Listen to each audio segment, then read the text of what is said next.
I don't know how you got that boarding pass, but you need to move now. This seat is not for people like you. The words cut through the hushed cabin of the Gulfstream G700 like a blade through silk. They were not whispered. They were not mumbled under breath. They were delivered with the full authority of a man who had spent 22 years believing his uniform made him untouchable. This is highly Captain unusual. Derek Hartwell stood in the narrow aisle, his broad shoulders blocking the soft morning light that filtered through the cabin windows. 4 gold stripes gleamed on his epaulettes. His jaw was set like granite, his eyes fixed on the woman in seat 1A, with the kind of contempt usually reserved for trespassers. The woman did not flinch. She sat perfectly still, her posture relaxed but not slouched. Her hands resting on a dog-eared paperback in her lap. She wore a simple navy tracksuit with no logos, no flash, and her hair was pulled back into an elegant bun at the nape of her neck. No jewelry adorned her fingers or wrists, no designer handbag sat at her feet, just a worn leather messenger bag, soft with age and use. To Captain Hartwell she was an anomaly, a glitch in the natural order of private aviation, a problem to be corrected. To the 127,000 people who would soon watch this moment unfold on a live stream, she was something else entirely. She was Adrienne Carlisle. And she did not just have a ticket to this flight. She owned the entire airline, the plane, and in approximately 14 minutes she would own what remained of Captain Derek Hartwell's career. But he did not know that yet. None of them did. What Captain Hartwell did not know, what he could not possibly have imagined as he stood there with his chest puffed out and his assumptions fully loaded, was that the woman he was trying to humiliate had authorized the purchase of this very aircraft, that the tail number painted on its fuselage N700CG bore her company's initials, that 3 weeks ago she had signed the papers that made Altitude Private Air a subsidiary of her global investment firm. He did not know that she had flown to Teterboro this morning specifically to test the culture of the company she had just acquired, that she had dressed down deliberately, stripped away every visible marker of wealth, and booked herself as an ordinary passenger to see how her employees treated people they perceived as less than. He did not know that he was failing that test spectacularly, and he certainly did not know that every word he spoke, every sneer he delivered, every assumption he made was being broadcast live to a growing audience that would soon include journalists, aviation regulators, and the kind of social media firestorm that ends careers in hours. All Captain Derek Hartwell knew was what his eyes told him. A black woman in a tracksuit was sitting in the premium seat of his aircraft, and that simply would not do. Before we dive into this story, I have to ask, where are you watching from? Drop your city in the comments below. And if you believe that real power does not need a uniform to prove itself, hit that subscribe button and like this video, because what happens next will restore your faith in karma. Now let us rewind to how this moment started. 3 hours earlier at Teterboro Airport, when Adrienne Carlisle walked into a private aviation lounge and set into motion a chain of events that would expose the rot at the heart of an airline and change lives forever. This is the story of a woman who was told she did not belong. This is the story of the people who tried to remove her. And this is the story of what happens when you underestimate someone based on what they are wearing instead of who they are. 14 minutes. That is all the time Captain Hartwell had left. He just did not know it yet. The private aviation lounge at Teterboro Airport was less a room and more a carefully curated illusion. A temple dedicated to the proposition that wealth could insulate you from the ordinary inconveniences of travel.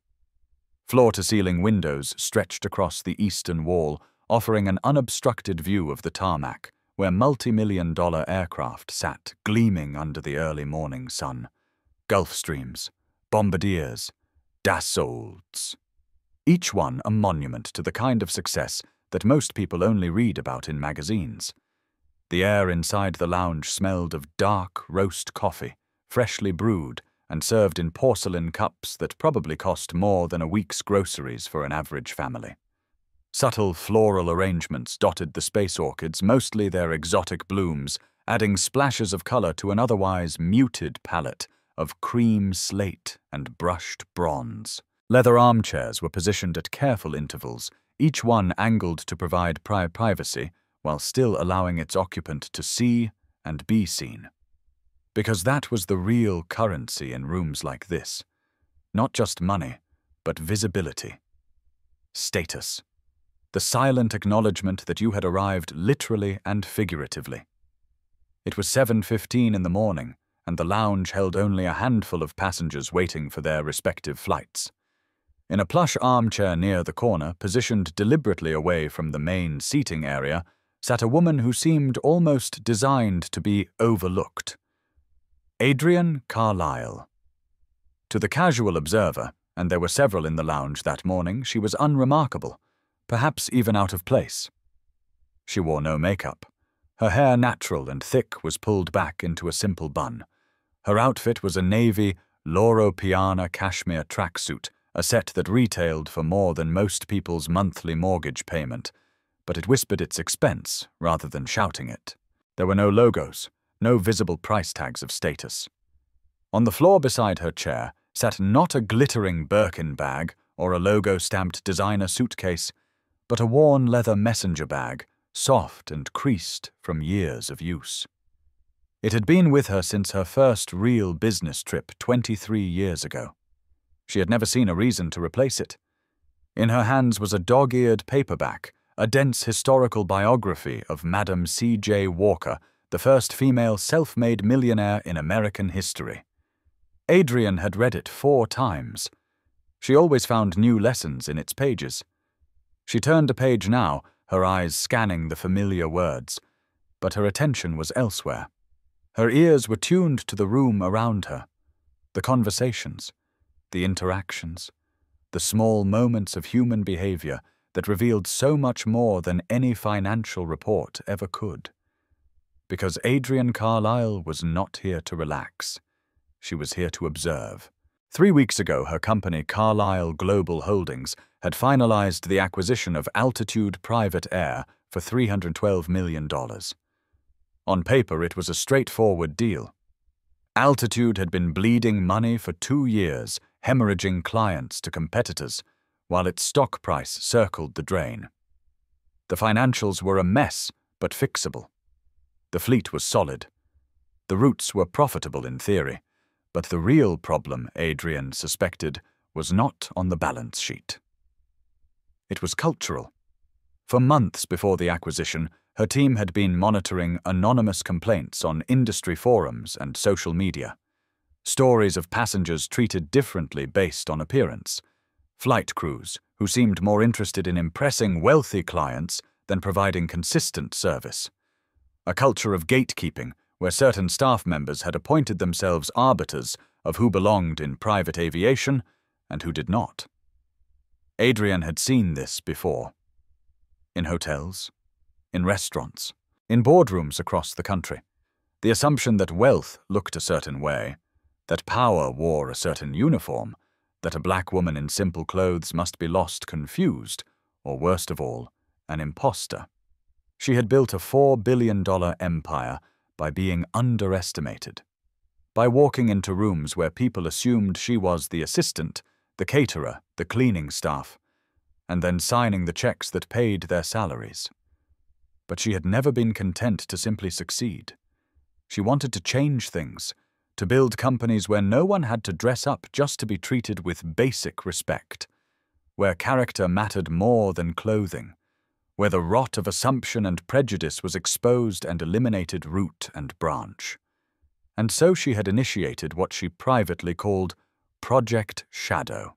She had booked herself as an ordinary one-way passenger on Altitude's flagship route New York to Los Angeles on their crown jewel aircraft, a Gulfstream G700 with the tail number N700CG. The plane she herself had authorized the purchase of 3 months before she even owned the company. The plane whose interior specifications she had personally approved, opting for sustainable materials, advanced air filtration, and a layout that prioritized quiet work zones over flashy displays of luxury. The crew had nicknamed it the Horizon. Adrian thought the name was fitting. Today she would see exactly what lay beyond it.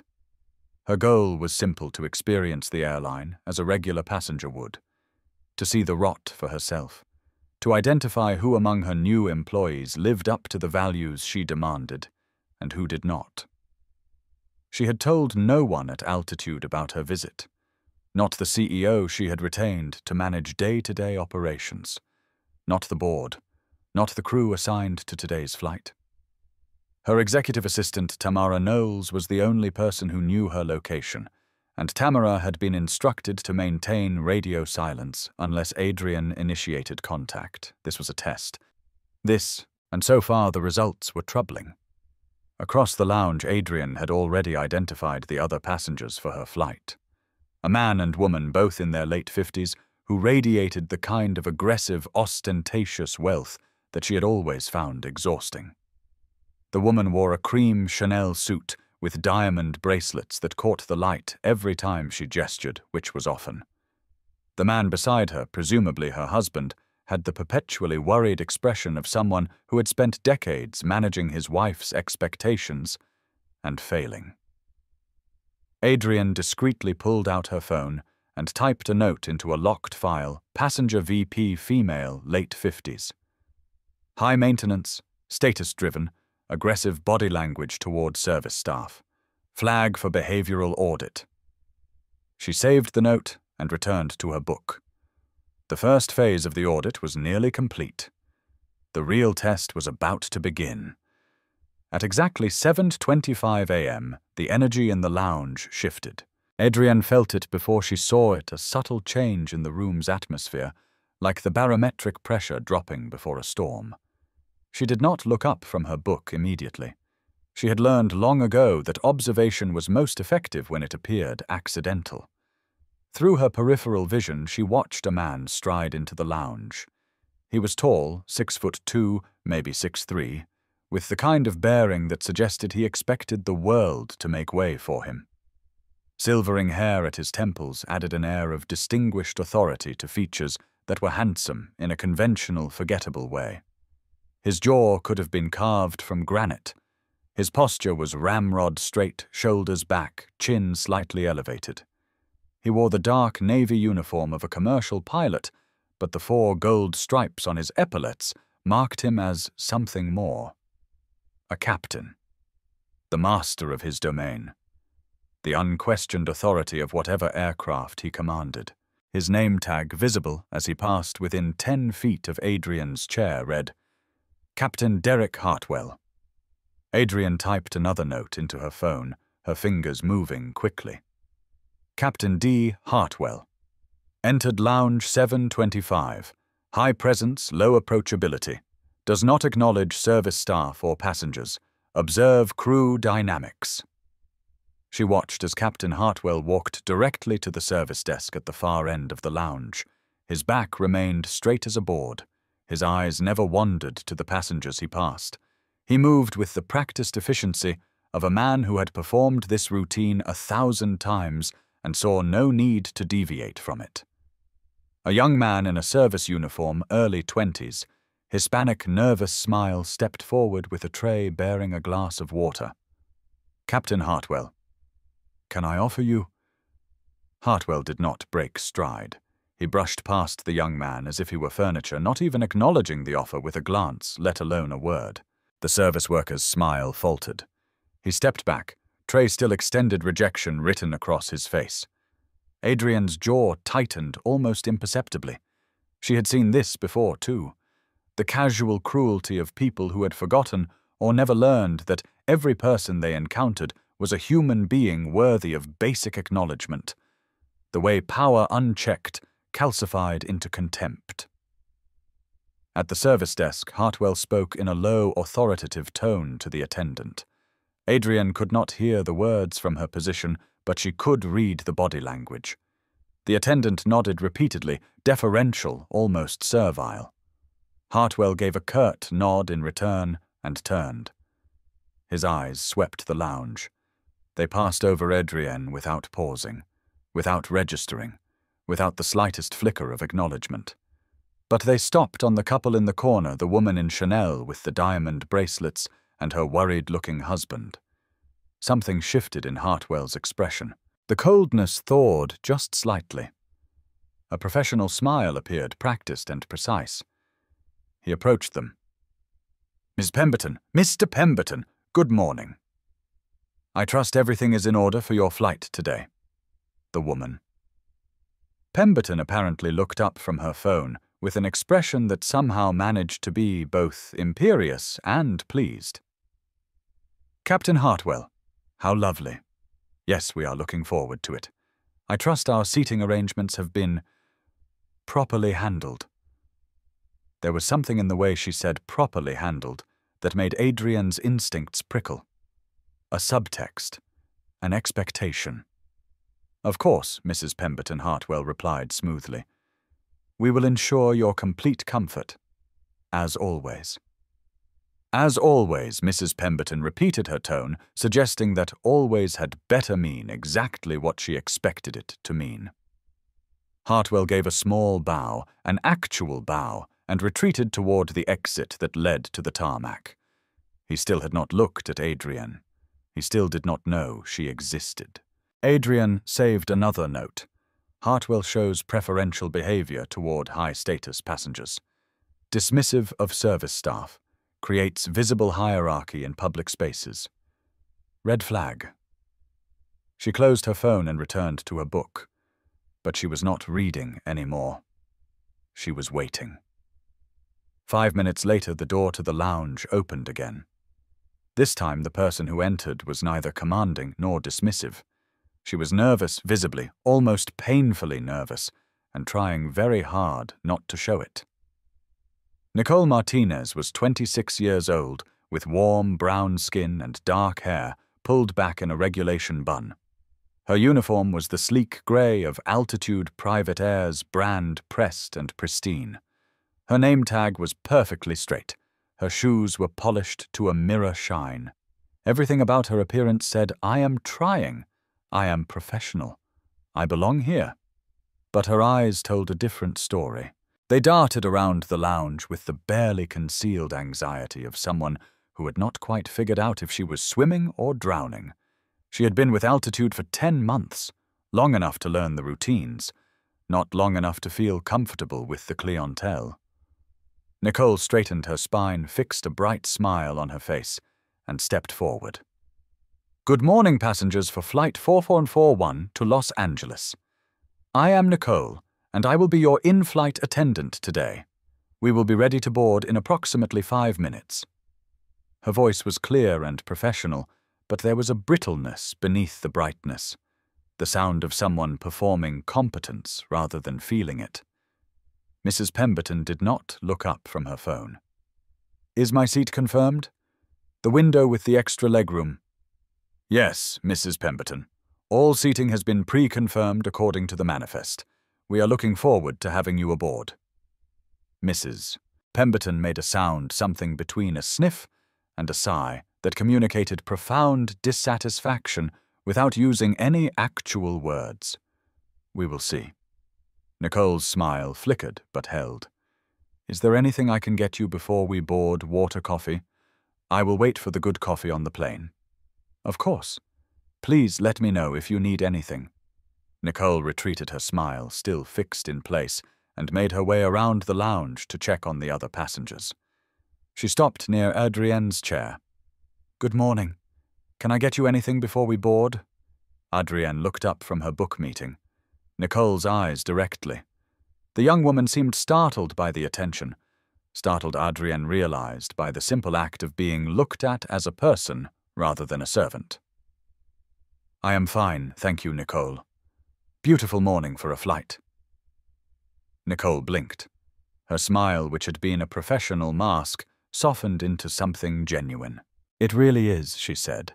and for a moment she sounded like a human being rather than an employee reciting lines. Adrian gave her a small, warm smile in return.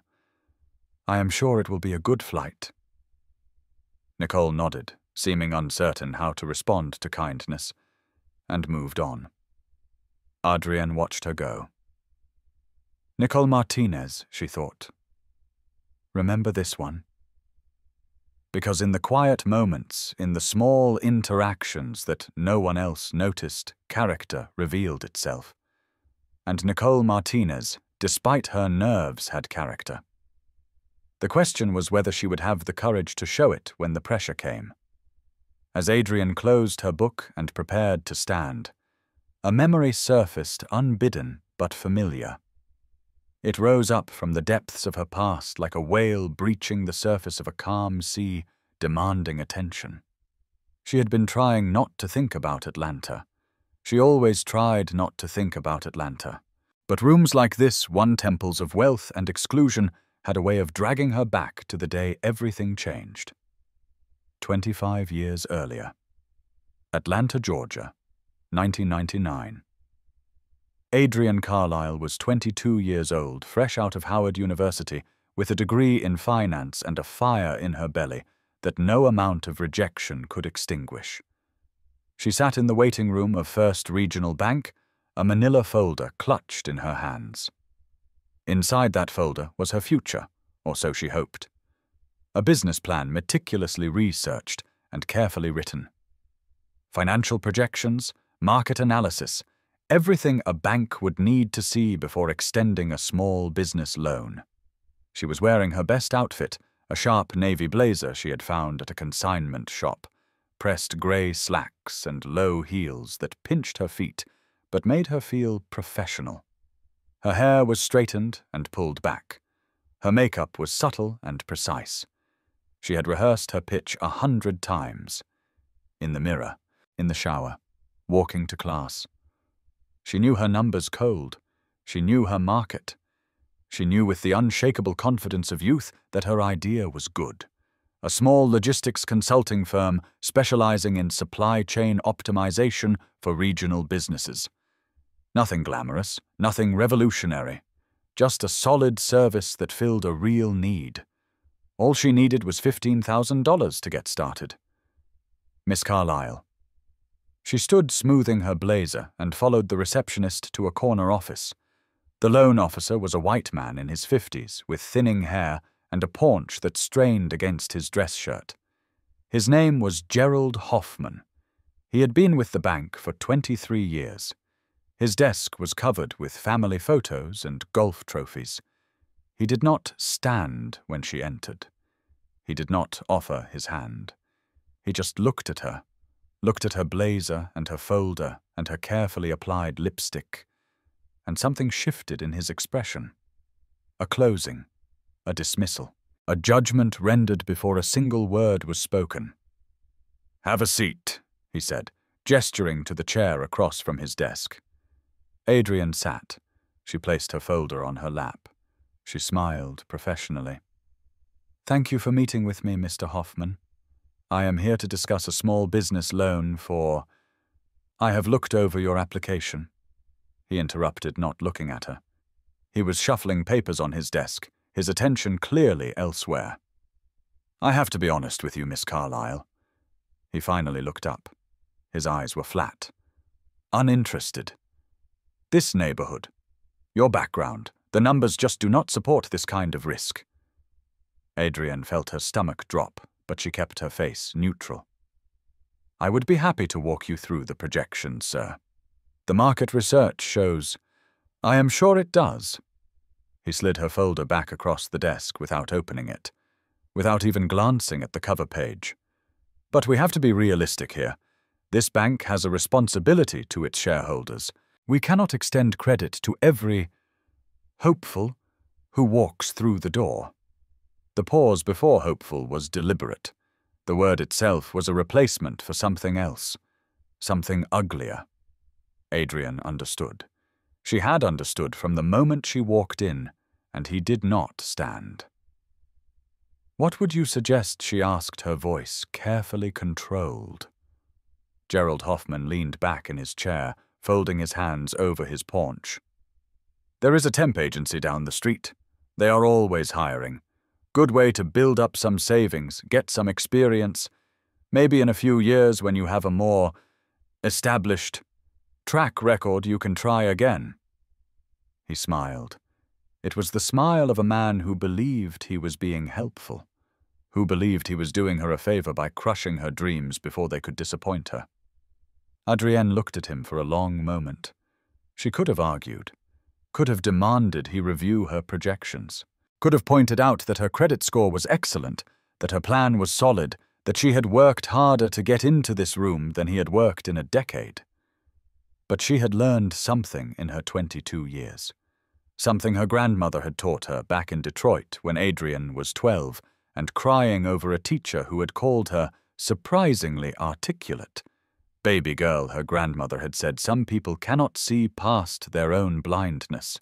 Do not waste your energy trying to open eyes that choose to stay closed. Just keep building, keep rising. And one day you will be so high up that their opinions will not even reach you. Adrienne stood. She picked up her folder. Thank you for your time, Mr. Hoffman. He nodded, already reaching for his phone, already forgetting her. She walked out of his office with her head high.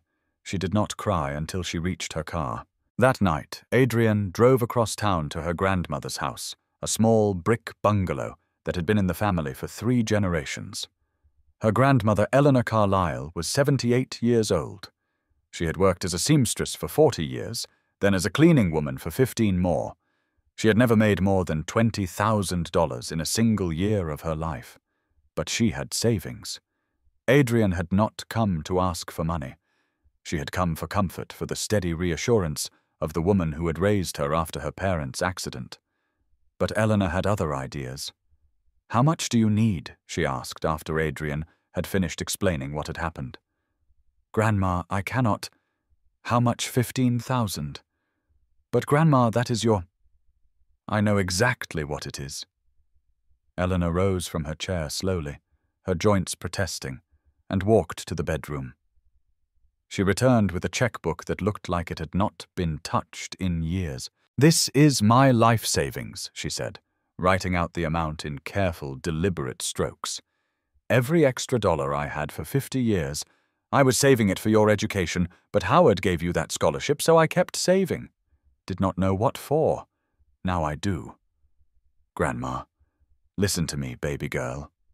Eleanor tore the check from the book and pressed it into Adrienne's hands.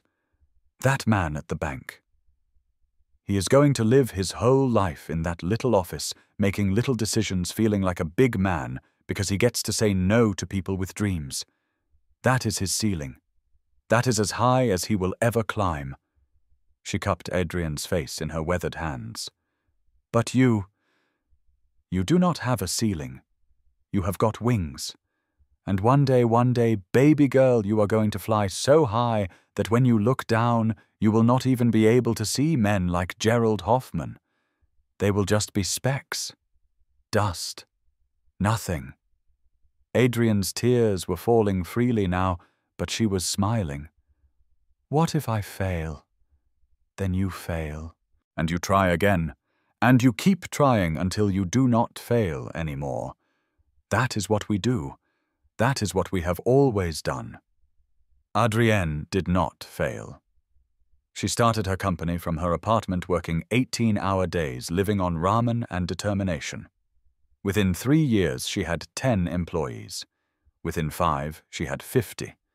Within 10, she had offices in 6 cities and a valuation that made venture capitalists sit up and pay attention. And exactly 1 decade after Gerald Hoffman told her to try the temp agency, Adrienne Carlyle purchased First Regional Bank. She did not fire Gerald. That would have been too easy, too petty. Instead, she called him into a conference room. She sat at the head of the table, the same table where the bank's board had just voted to accept her acquisition offer. And she slid a folder across the polished wood. Do you remember me, Mr. Hoffman? He was 59 now, Grayer, smaller.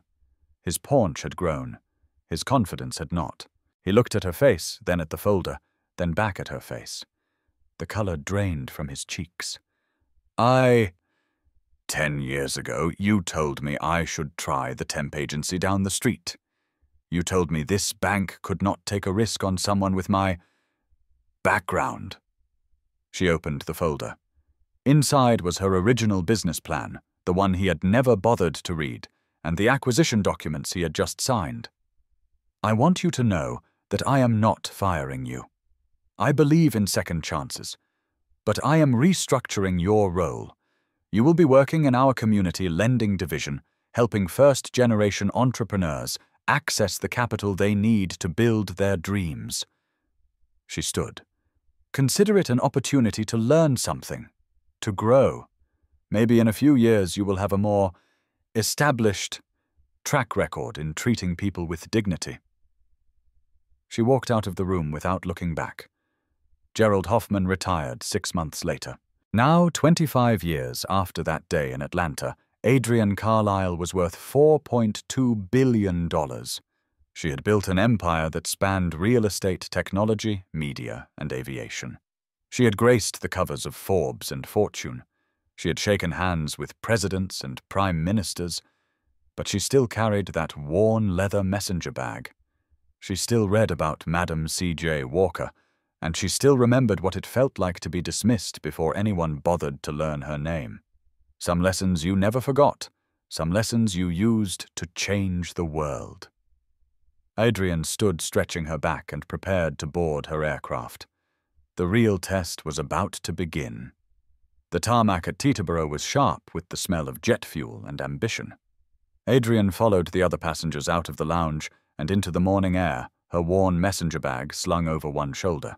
The sun was climbing now, painting the eastern sky in shades of gold and amber, and the aircraft waiting for them gleamed like a jewel in its light. The horizon. She had approved its purchase 8 months ago before the acquisition was even finalized. A Gulfstream G778 $1 million of engineering excellence with a range of 7,500 nautical miles and a cruise speed of Mach 0.925. It could fly from New York to Tokyo without refueling. It could seat up to 19 passengers in comfort that most people could not imagine. Adrienne had imagined it. She had specified it. She had insisted on sustainable materials and advanced air filtration and a cabin layout that prioritized quiet functionality over flashy displays of luxury. The tail number N700CG glinted in the sunlight, her company's initials painted in gold on white, a signature that most people would not recognize, but that meant everything to her. This was her plane. These were her employees, and today she would see if they deserved to carry her company's name. Nicole Martinez stood at the top of the air stairs, her bright smile firmly in place, greeting passengers as they boarded. Mrs. Pemberton was first naturally. She swept up the stairs with the practiced grace of someone who expected the world to arrange itself around her convenience, her heels clicking against the metal steps, her diamond bracelets catching the light. "Welcome aboard, Mrs. Pemberton," Nicole said warmly. Mrs. Pemberton responded with a single syllable, She swept past Nicole and into the cabin without another word. Mr. Pemberton followed his worried expression intact, offering Nicole an apologetic half-smile that seemed to acknowledge his wife's rudeness without quite excusing it. "Thank you," he murmured, and disappeared into the plane. Adrienne was next. She climbed the stairs, slowly, deliberately giving Nicole time to see her. To really see her. To form whatever impression she was going to form. Nicole's smile did not falter. If anything, it warmed slightly. "Welcome aboard, Miss Carlisle. Your seat is 1A, just to the right." "Thank you, Nicole. It is a beautiful morning for a flight." Again that flicker of surprise in the young woman's eyes. The startle of being addressed by name, of being treated as a person rather than a piece of furniture. "It really is," Nicole said, and her smile became genuine. "Real. I hope you have a wonderful flight." I am sure I will. Adrian stepped into the cabin and felt, as she always did, a small flutter of pride. The interior was exactly as she had envisioned. Muted tones, cream slate brushed bronze that whispered luxury without screaming it. 4 plush captain's chairs in the main cabin, arranged 2 facing 2 with enough space between them for privacy and comfort. A separate rear compartment with a divan for sleeping and a small conference table for working. And at the front, positioned for maximum privacy, with its own partition and the largest window on the plane seat 1A. Her seat.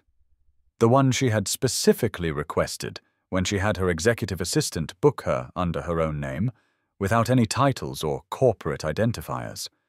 Just A. Carlyle. Just another passenger on just another flight. She settled into the buttery leather, stowing her messenger bag beneath the seat ahead of her, and pulled out her paperback. The biography of Madam C.J. Walker fell open to the page she had dog-eared, and she began to read. Behind her she could hear the Pembertons getting settled. Mrs. Pemberton's voice carried even when she was trying to whisper, or perhaps especially when she was trying to whisper. "This is fine, Arthur. Fine, but look at that seat." Adrian did not turn around. She did not need to. She knew exactly which seat Mrs. Pemberton was looking at. "Dear, it is just a seat. It is the premium seat, Arthur. The one I should have been offered. And instead they gave it to—" A pause. Heavy. Deliberate. Well, never mind. Adrian turned a page in her book. The familiar cold stillness settled over her. The same stillness she had felt in Gerald Hoffman's office 25 years ago.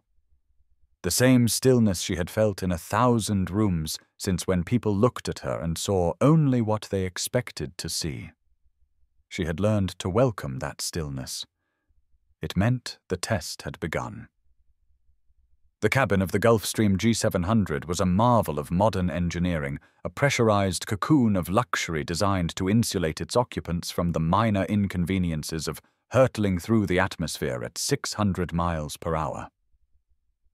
But no amount of engineering could insulate Adrienne Carlyle from the whispers behind her. Mrs. Pemberton was not a subtle woman. Her voice, even when lowered, had a carrying quality that seemed almost deliberate, as if she wanted to be overheard, wanted her opinions to permeate the space around her like an expensive perfume. "Arthur. Arthur, are you seeing this? I see the cabin, dear. It is very nice. Not the cabin. That woman, in my seat!" Adrienne kept her eyes on her book. She had read the same sentence 3 times now, but she did not turn the page. She was listening, observing, cataloguing. "It is not your seat, Victoria. Our seats are 2A and 2B. That is what we booked. That is what we ended up with. But that seat 1A, that is the premium solo seat. The best seat on the plane. I should have been offered that seat first. I am a platinum client, Arthur. Do you understand what that means? I understand what you tell me. It means dear. It means preferential treatment. It means they are supposed to anticipate my needs, and instead they have given the best seat to—" Victoria Pemberton's voice dropped slightly, but not enough. Not nearly enough. "To someone who looks like she won a raffle." Adrienne's fingers tightened almost imperceptibly on her paperback. "Victoria, please. Do not Victoria please me, Arthur.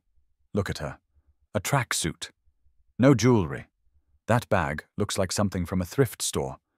How did she even get through the Teterboro lounge? Security must be slipping. Or maybe she is someone's assistant traveling on a corporate perk. Either way, she does not belong in 1A. There it was. The phrase that Adrienne had heard in one form or another 1,000 times in her life. She does not belong. It had been said about her in bank lobbies and country clubs and corporate boardrooms. It had been implied by security guards who followed her through department stores and hotel managers who asked if she was waiting for someone. It had been communicated through raised eyebrows and pointed silences, and the subtle repositioning of bodies to block her path. She does not belong, as if belonging were something determined by appearance rather than achievement, as if the right to occupy space were granted by clothing rather than character, as if Victoria Pemberton, a woman whose greatest accomplishment appeared to be marrying a man with money, had the authority to decide who was worthy of sitting in which seat on an aircraft she did not own. The irony was so thick that Adrienne could have choked on it, but she did not choke. She did not react. She simply turned a page in her book, a page she had not read, and continued to listen. "What do you want me to do?" "Victoria, ask her to move." "Do not be ridiculous. That would be gauche. I want the crew to handle it. That is what they are paid for. That is what preferential treatment means. They should recognize that I am a more valuable client than some random woman who wandered in off the street. She has a boarding pass, dear. She is not random. Everyone has a boarding pass, Arthur. That does not mean they all belong in first class." Adrienne made a mental note.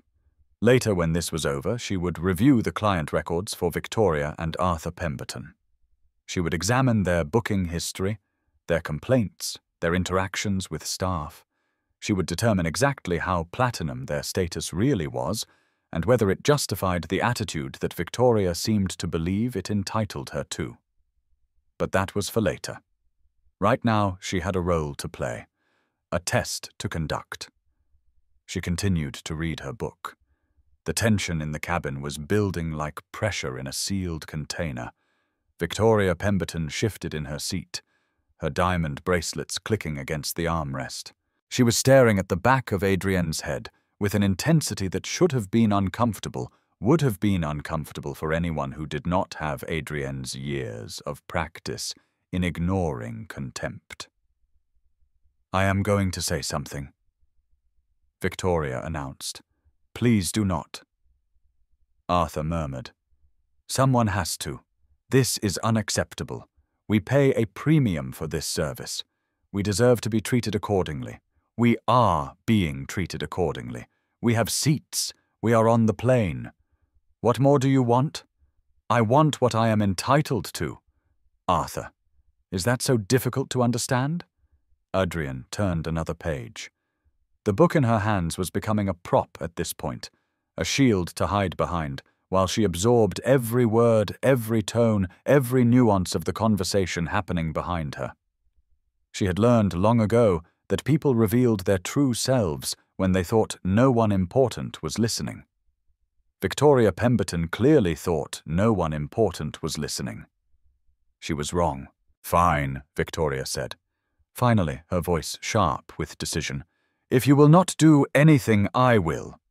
Adrienne heard the rustle of movement, the click of a seatbelt being unbuckled, the soft pad of expensive heels on the cabin carpet. Victoria Pemberton was on the move, but she was not heading toward Adrienne. She was heading toward the call button. A soft chime echoed through the cabin. Adrienne heard Nicole's voice a moment later, professional and warm. "Yes, Mrs. Pemberton. How can I help you?" "You can start by explaining something to me, Nicole." The young flight attendant's voice remained steady, but Adrienne could hear the undercurrent of tension beneath it, the sound of someone bracing for impact. "Of course. What would you like to know?" Victoria's response was delivered at a volume that guaranteed everyone in the cabin could hear. "I would like to know why that woman," the word was loaded with disdain, "is sitting in seat 1A, while I, a platinum member, am in 2B. There was a pause. Adrienne could picture Nicole's face, the professional mask holding firm, while her eyes darted, calculating the safest response to an unsafe question. "Mrs. Pemberton, all seats are assigned according to the booking manifest. Miss Carlyle's reservation was confirmed by corporate. I can assure you that all seating arrangements are—" Corporate Victoria interrupted, her tone dripping with skepticism. "Please, look at her, a tracksuit, a backpack. No one dressed like that books the premium seat on a private charter. Either someone made a mistake or she is using someone else's boarding pass. I can assure you, Mrs. Pemberton, that Miss Carlyle's booking is valid. If there is anything else I can... Get me the captain." The words landed like a slap. "I am sorry, the captain. Get him. Now. This is unacceptable, and I want to speak to someone with actual authority." Another pause. Longer this time. Adrienne could feel the weight of Nicole's dilemma pressing against the cabin air. The young flight attendant was caught between two competing pressures. The customer is always right mandate that private aviation was built on, and the basic human decency that told her Victoria Pemberton's demand was wrong. Adrienne waited. This was the test. Not just for Nicole, but for everyone on this aircraft. I will see if Captain Hartwell is available," Nicole said finally, her voice carefully neutral. "Please remain in your seat, Mrs. Pemberton. I will be right back." The soft footsteps retreated toward the cockpit. Victoria returned to her seat with the satisfied air of a general who had just ordered a decisive strike. "There," she said to Arthur. "That is how you handle these situations. You go to the top. You demand what you deserve." Arthur said nothing. Adrienne turned another page. The cold stillness inside her had crystallized into something harder, something patient, something that had been forged in 1,000 rooms like this one, where people like Victoria Pemberton assumed that their opinions were facts and their prejudices were principles. The test was escalating, and Adrienne was very, very interested to see what happened next. Nicole Martinez's hands were trembling as she made her way to the galley.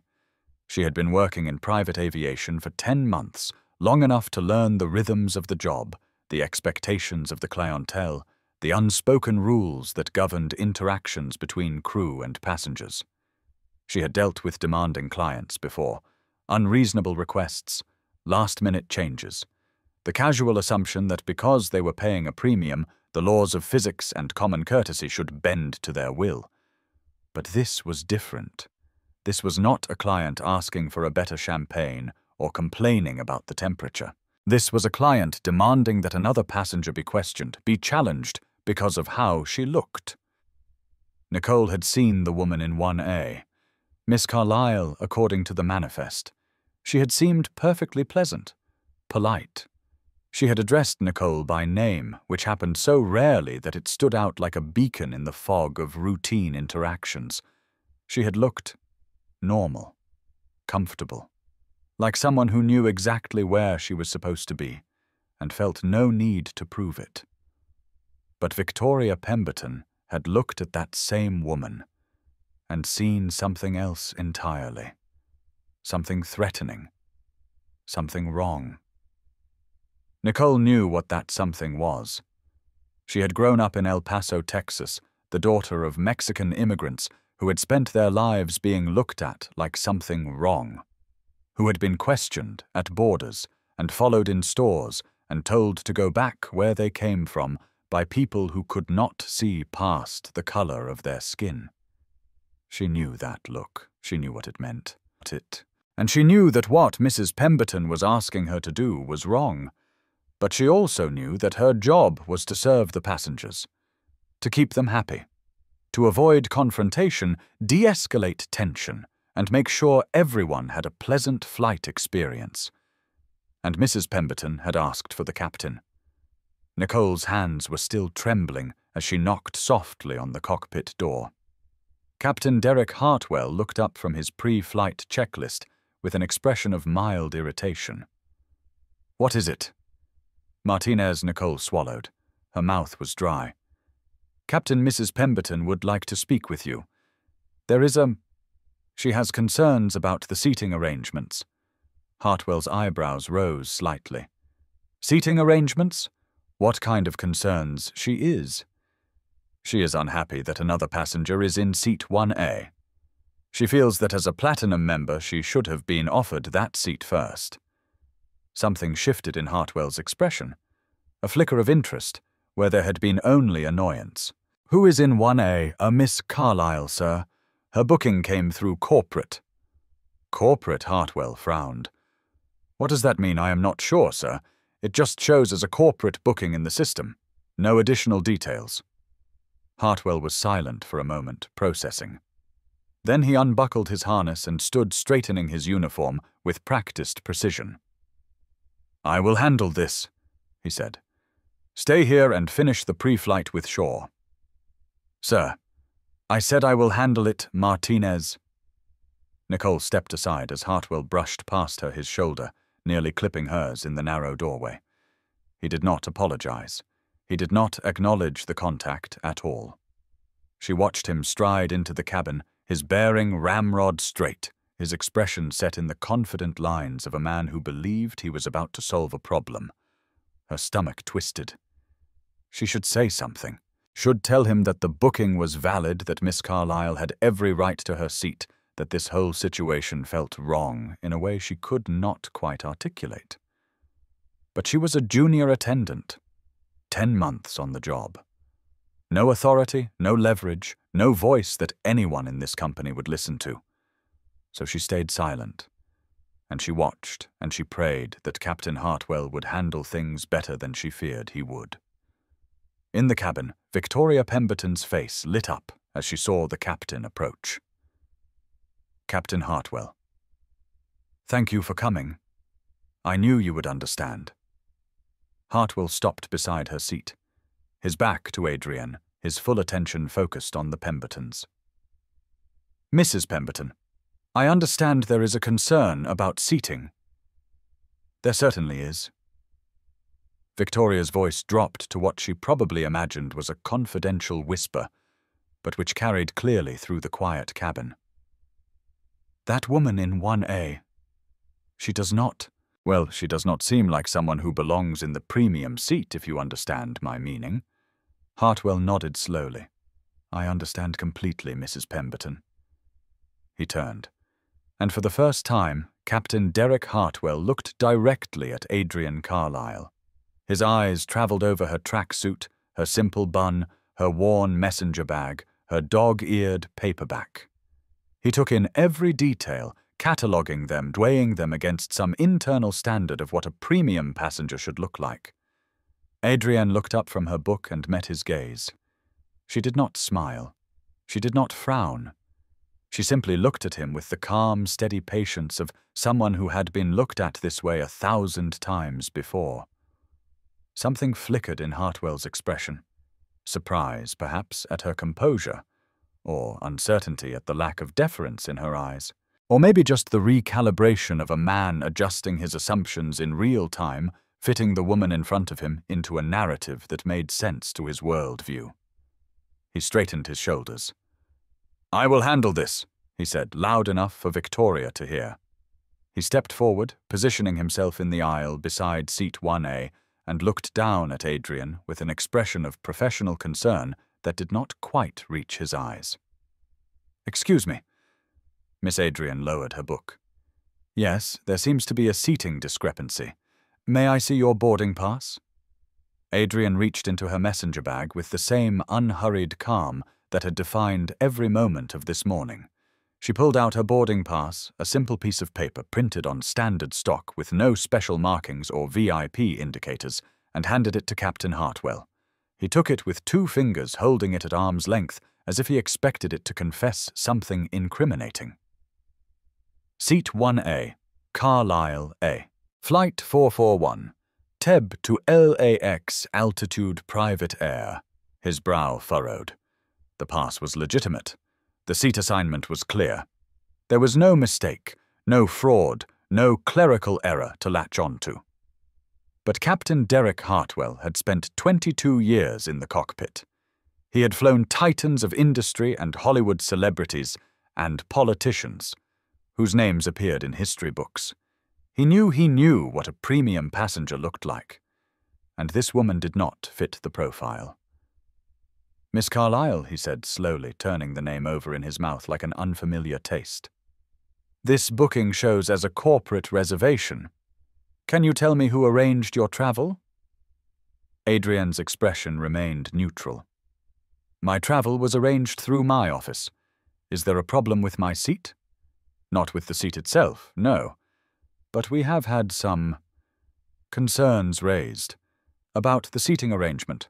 What kind of concerns behind Hartwell? Victoria Pemberton shifted in her seat, leaning forward to watch the exchange with undisguised interest. Security concerns. Hartwell said, his voice dropping into a lower register, more authoritative, more final. In my experience, certain booking patterns can indicate irregularities. It is my responsibility as captain to ensure the safety and comfort of all passengers aboard this aircraft. Adrian tilted her head slightly. Irregularities. Can you be more specific? Hartwell's jaw tightened. He had expected her to fold, to apologize, to accommodate, to accept his authority without question. That is what happened in his experience. You pushed gently but firmly, and people moved. They always moved, especially people who did not belong. But this woman was not moving. She was sitting perfectly still, her book resting in her lap, her eyes fixed on his face with an intensity that made him want to look away. I am asking you to relocate to the rear cabin, he said more firmly now. For security reasons. What specific security reason requires me to change seats? I am not at liberty to discuss the details, Miss Carlyle, but as captain of this aircraft, I have full authority over seating arrangements when safety is a concern. I am asking you politely to move to the rear compartment.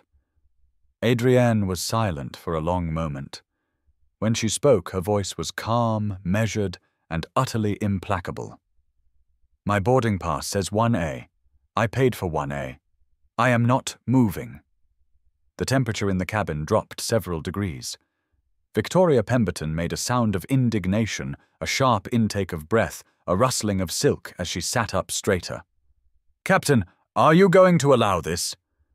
Hartwell held up a hand without turning around. His eyes remained fixed on Adrienne.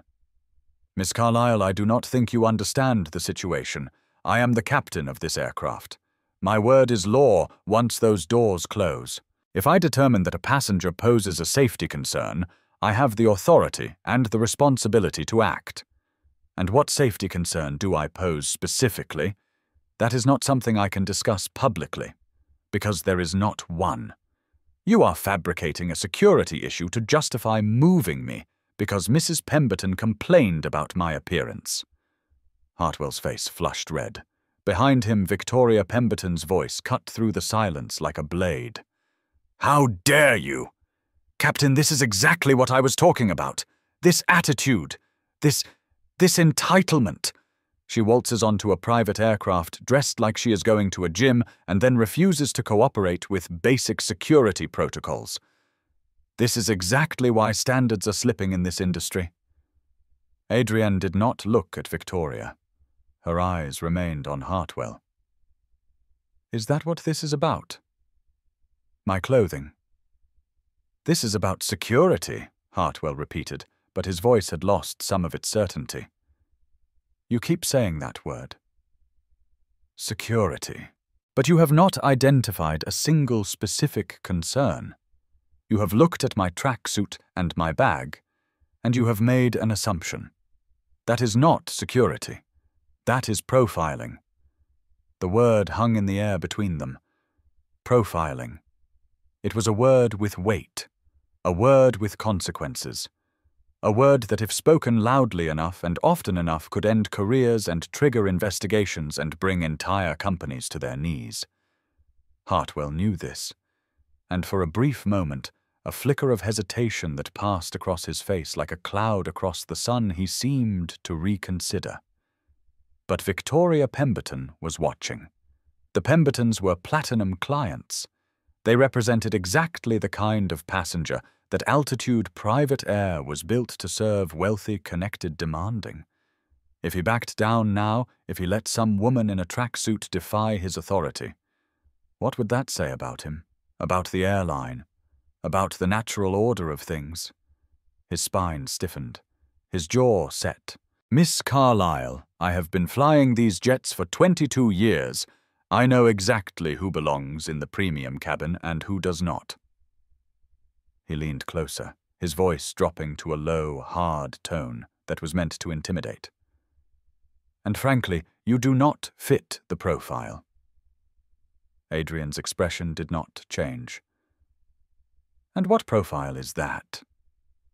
Captain Hartwell's face was very close to hers now, close enough that she could see the slight tremor in his cheek, the tension in his jaw, the calculation in his eyes. "You know exactly what I mean," he said. "Now move to the rear cabin or I will have security escort you off this aircraft before we even leave the ground." The silence that followed was absolute. In that silence, Adrian made a decision. She had gathered enough evidence, enough to terminate Captain Hartwell, enough to ban Victoria Pemberton from the airline, enough to justify a complete overhaul of Altitude's culture and training programs. But she was not done. Not yet. Because people like Derek Hartwell did not just wake up one morning and decide to discriminate. They developed their prejudices over years, reinforced by a culture that rewarded bias and punished those who spoke against it. They rose through the ranks because the people above them saw their behavior and said nothing, or worse, approved. Captain Hartwell was a symptom. Adrian wanted to expose the disease. "I am not moving," she said quietly. "Not until you explain clearly and specifically what security concern requires me to change seats." Hartwell's hand came up, pointing toward the rear of the cabin. "I do not know how you got that boarding pass. I do not know who you think you are, but you need to move. Now. This seat is not for people like you." The words rang through the cabin like a gunshot. "This seat is not for people like you." Victoria Pemberton smiled in triumph. Arthur Pemberton stared at the floor. Nicole Martinez, standing frozen in the galley doorway, pressed a hand to her mouth.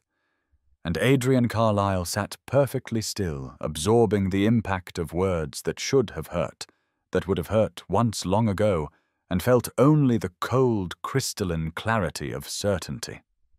The test was complete. Captain Derek Hartwell had failed. Now came the consequences. The cabin of the Gulfstream G700 had become a pressure cooker. Captain Hartwell stood in the aisle, his hand still raised, his finger pointing toward the rear cabin like a weapon. His face was flushed with a combination of anger and something else. Something that might have been fear if men like Derek Hartwell ever admitted to feeling fear. Adrienne remained seated, her book resting forgotten in her lap, her eyes fixed on the captain's face with an expression of perfect, implacable calm. The silence stretched between them like a wire pulled taut, vibrating with tension that everyone in the cabin could feel, but no one could name. Victoria Pemberton broke it. Finally, she breathed loud enough to carry. "Some proper protocol. Arthur, you see, I told you this airline knows how to handle these situations." "Standards. That is what separates private aviation from commercial." She said commercial the way some people said sewage. Arthur Pemberton did not respond. He had pulled out his phone and was studying it with intense concentration, as if the device contained the secrets of avoiding marital confrontation. Captain Hartwell's hand lowered slowly. His eyes had not left Adrienne's face. "This is your final warning, Miss Carlyle. I am giving you one last opportunity to comply with my instructions before I escalate this situation. Move to the rear cabin, now!" Adrienne's voice was quiet, but it carried. "And if I do not, then I will have no choice but to contact ground security and have you removed from this aircraft." For what cause failure to comply with crew instructions? Disruptive behavior, creating an unsafe environment for other passengers. I have not moved from my seat. I have not raised my voice. I have not threatened anyone. In what way have I been disruptive? Hartwell's jaw worked silently for a moment. Your refusal to cooperate is disruption enough. My refusal to give up a seat I paid for to comply with an order that has no legitimate basis is not disruption. It is standing my ground. Standing your ground. Hartwell repeated, his voice dripping with contempt. Is that what you call it? Because from where I am standing, it looks like someone who does not understand how things work in this industry. This is not a Greyhound bus, Miss Carlyle. This is private aviation. There are expectations, standards, and frankly, he leaned closer, lowering his voice to a harsh whisper that somehow seemed louder than shouting. You do not meet them. Adrienne tilted her head slightly. Standards based on what exactly? My clothing, my bag, the color of my skin. Hartwell's face went pale, then red again. I never said anything about... You did not have to. You said this seat is not for people like me. You said I do not fit the profile. You said I do not meet the standards. What standards, Captain? What profile? What kind of people am I? The questions hung in the air unanswerable without saying the quiet part out loud. Victoria Pemberton's voice cut through the tension like a knife through butter. Oh, for heaven's sake. This is exactly the problem with giving these people access to spaces they do not understand. They turn everything into a racial grievance. Captain, just have security remove her. We do not have time for this nonsense. These people. Adrienne heard the phrase and felt something shift inside her. Not anger, not anymore, but something harder. Something that had been forged over decades of being called these people, and people like you, and surprisingly articulate, and 1,000 other phrases designed to remind her that no matter how far she climbed, someone would always be waiting to tell her she did not belong. She had spent her whole life proving them wrong. Today she would do it again. But not yet. Not until the moment was right. Captain Hartwell. She said, her voice still perfectly calm. I want to be absolutely clear about what is happening here. You are threatening to remove a passenger from an aircraft based on no legitimate security concern, no policy violation, and no justification beyond your own assumptions about what I should look like. If you proceed with this course of action, there will be consequences. Hartwell laughed, a short, sharp bark of disbelief. Consequences from you? You are threatening me. Lady, I do not know who you think you are, but I have got 22 years of experience and a spotless record. You are nobody, and in about 5 minutes you are going to be nobody standing on the tarmac watching this plane take off without you. He straightened, pulling out his radio. Teterboro ground, this is Captain Hartwell on N700CG. We have a passenger situation. Requesting security escort at Gate 7 for removal of a non-compliant passenger. Copy. The radio crackled. Copy N700CG. Security en route. 3 minutes. Hartwell holstered the radio with the satisfied air of a man who believed he had won. 3 minutes, he said. I suggest you use them to gather your belongings. Adrienne did not move. In the galley, Nicole Martinez stood frozen. Her heart pounding so hard she could feel it in her throat. She had watched the entire confrontation unfold through the narrow doorway, unable to look away, unable to intervene. Part of her wanted to step forward to say something to stand between Captain Hartwell and the woman he was trying to destroy. But what could she say? She was a junior attendant, 10 months on the job. No authority, no leverage, no voice that anyone in this company would listen to. Captain Hartwell had made that clear when he brushed past her in the cockpit. He had made it clear a dozen times before in the small dismissals and casual cruelties that defined his interactions with anyone he considered beneath him, which was everyone. Nicole had seen Hartwell treat passengers like royalty and crew like servants. She had watched him defer to wealthy clients while ignoring the flight attendants who made their experiences possible. She had heard him make comments never quite explicit enough to report, never quite deniable enough to ignore about which passengers belonged in private aviation and which were clearly out of their depth. She had always told herself that it was not her place to judge, that she was new, that she did not understand the culture, that maybe there were reasons for his behavior that she could not see. But watching him now, watching him threaten to have a woman removed from an aircraft because she was black, and wearing a tracksuit, Nicole felt something crack open inside her. This was wrong. This was so deeply, obviously, undeniably wrong that she could not pretend otherwise. And yet, what could she do? In the rear cabin, invisible to everyone in the main compartment, a young man was making a decision of his own. Jalen Brooks had boarded the Horizon 30 minutes ago, settling into the rear compartment with his laptop and a vague intention to catch up on work before his meetings in LA. He was 28 years old, the founder of a successful tech startup that had just closed its Series B funding round, and he had been flying private for about 2 years, long enough to grow comfortable with the experience, not long enough to take it for granted. He had watched the confrontation escalate from his vantage point, partially hidden by the compartment divider, but close enough to hear every word. And with every word, his blood had gotten hotter. He knew what was happening. He had seen it before: the coded language, the fabricated concerns, the wielding of security as a weapon against people who did not look the way someone expected them to look. Last year, it had been his mentor, a black surgeon with 30 years of experience, stopped by security at his own hospital because someone did not recognize him. The year before, his cousin, a corporate lawyer, asked to produce her bar card at her own firm's networking event. Each time, the incident was dismissed, minimized. A misunderstanding. No harm intended. Let us just move on. Jalen was tired of moving on. He pulled out his phone.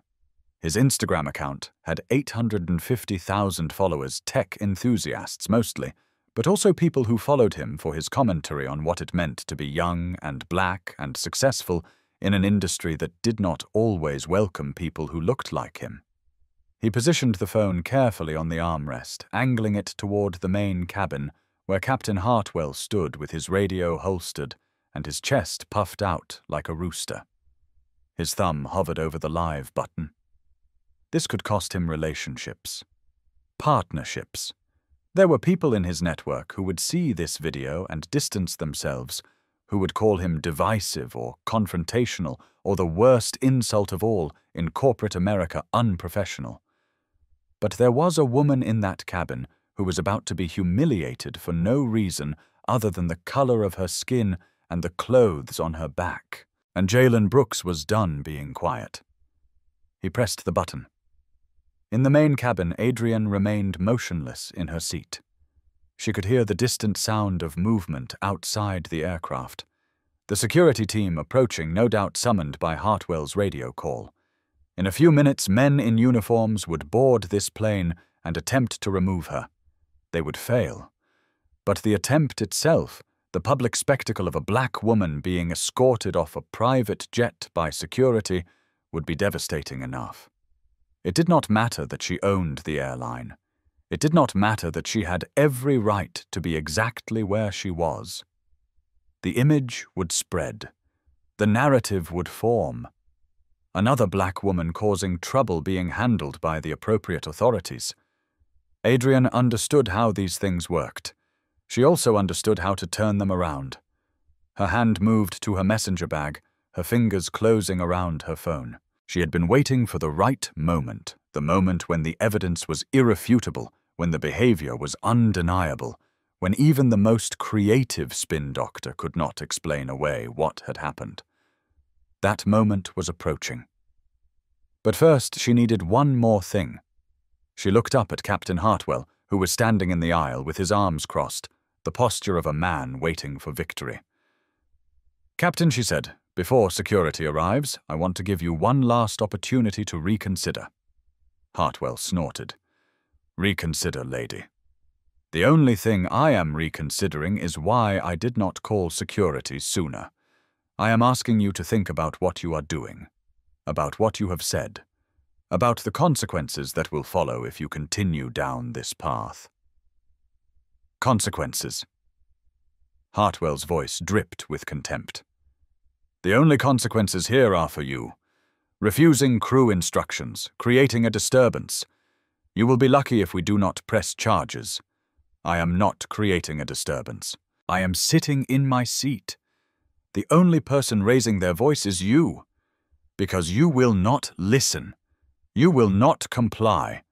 You think you can just... He stopped himself, visibly struggling to control his temper. You know what I am done explaining myself to you. Security will be here in about 90 seconds. When they arrive, you are getting off this plane. End of discussion. Adrian nodded slowly. All right. If that is your final decision, it is. Then I want you to understand something, Captain. I am not going to fight the security officers.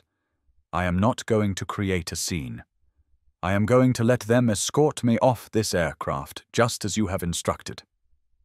Hartwell's eyes narrowed, suspicious of the sudden compliance. Good. Finally, some sense. But I want you to remember this moment. I want you to remember exactly what you said to me.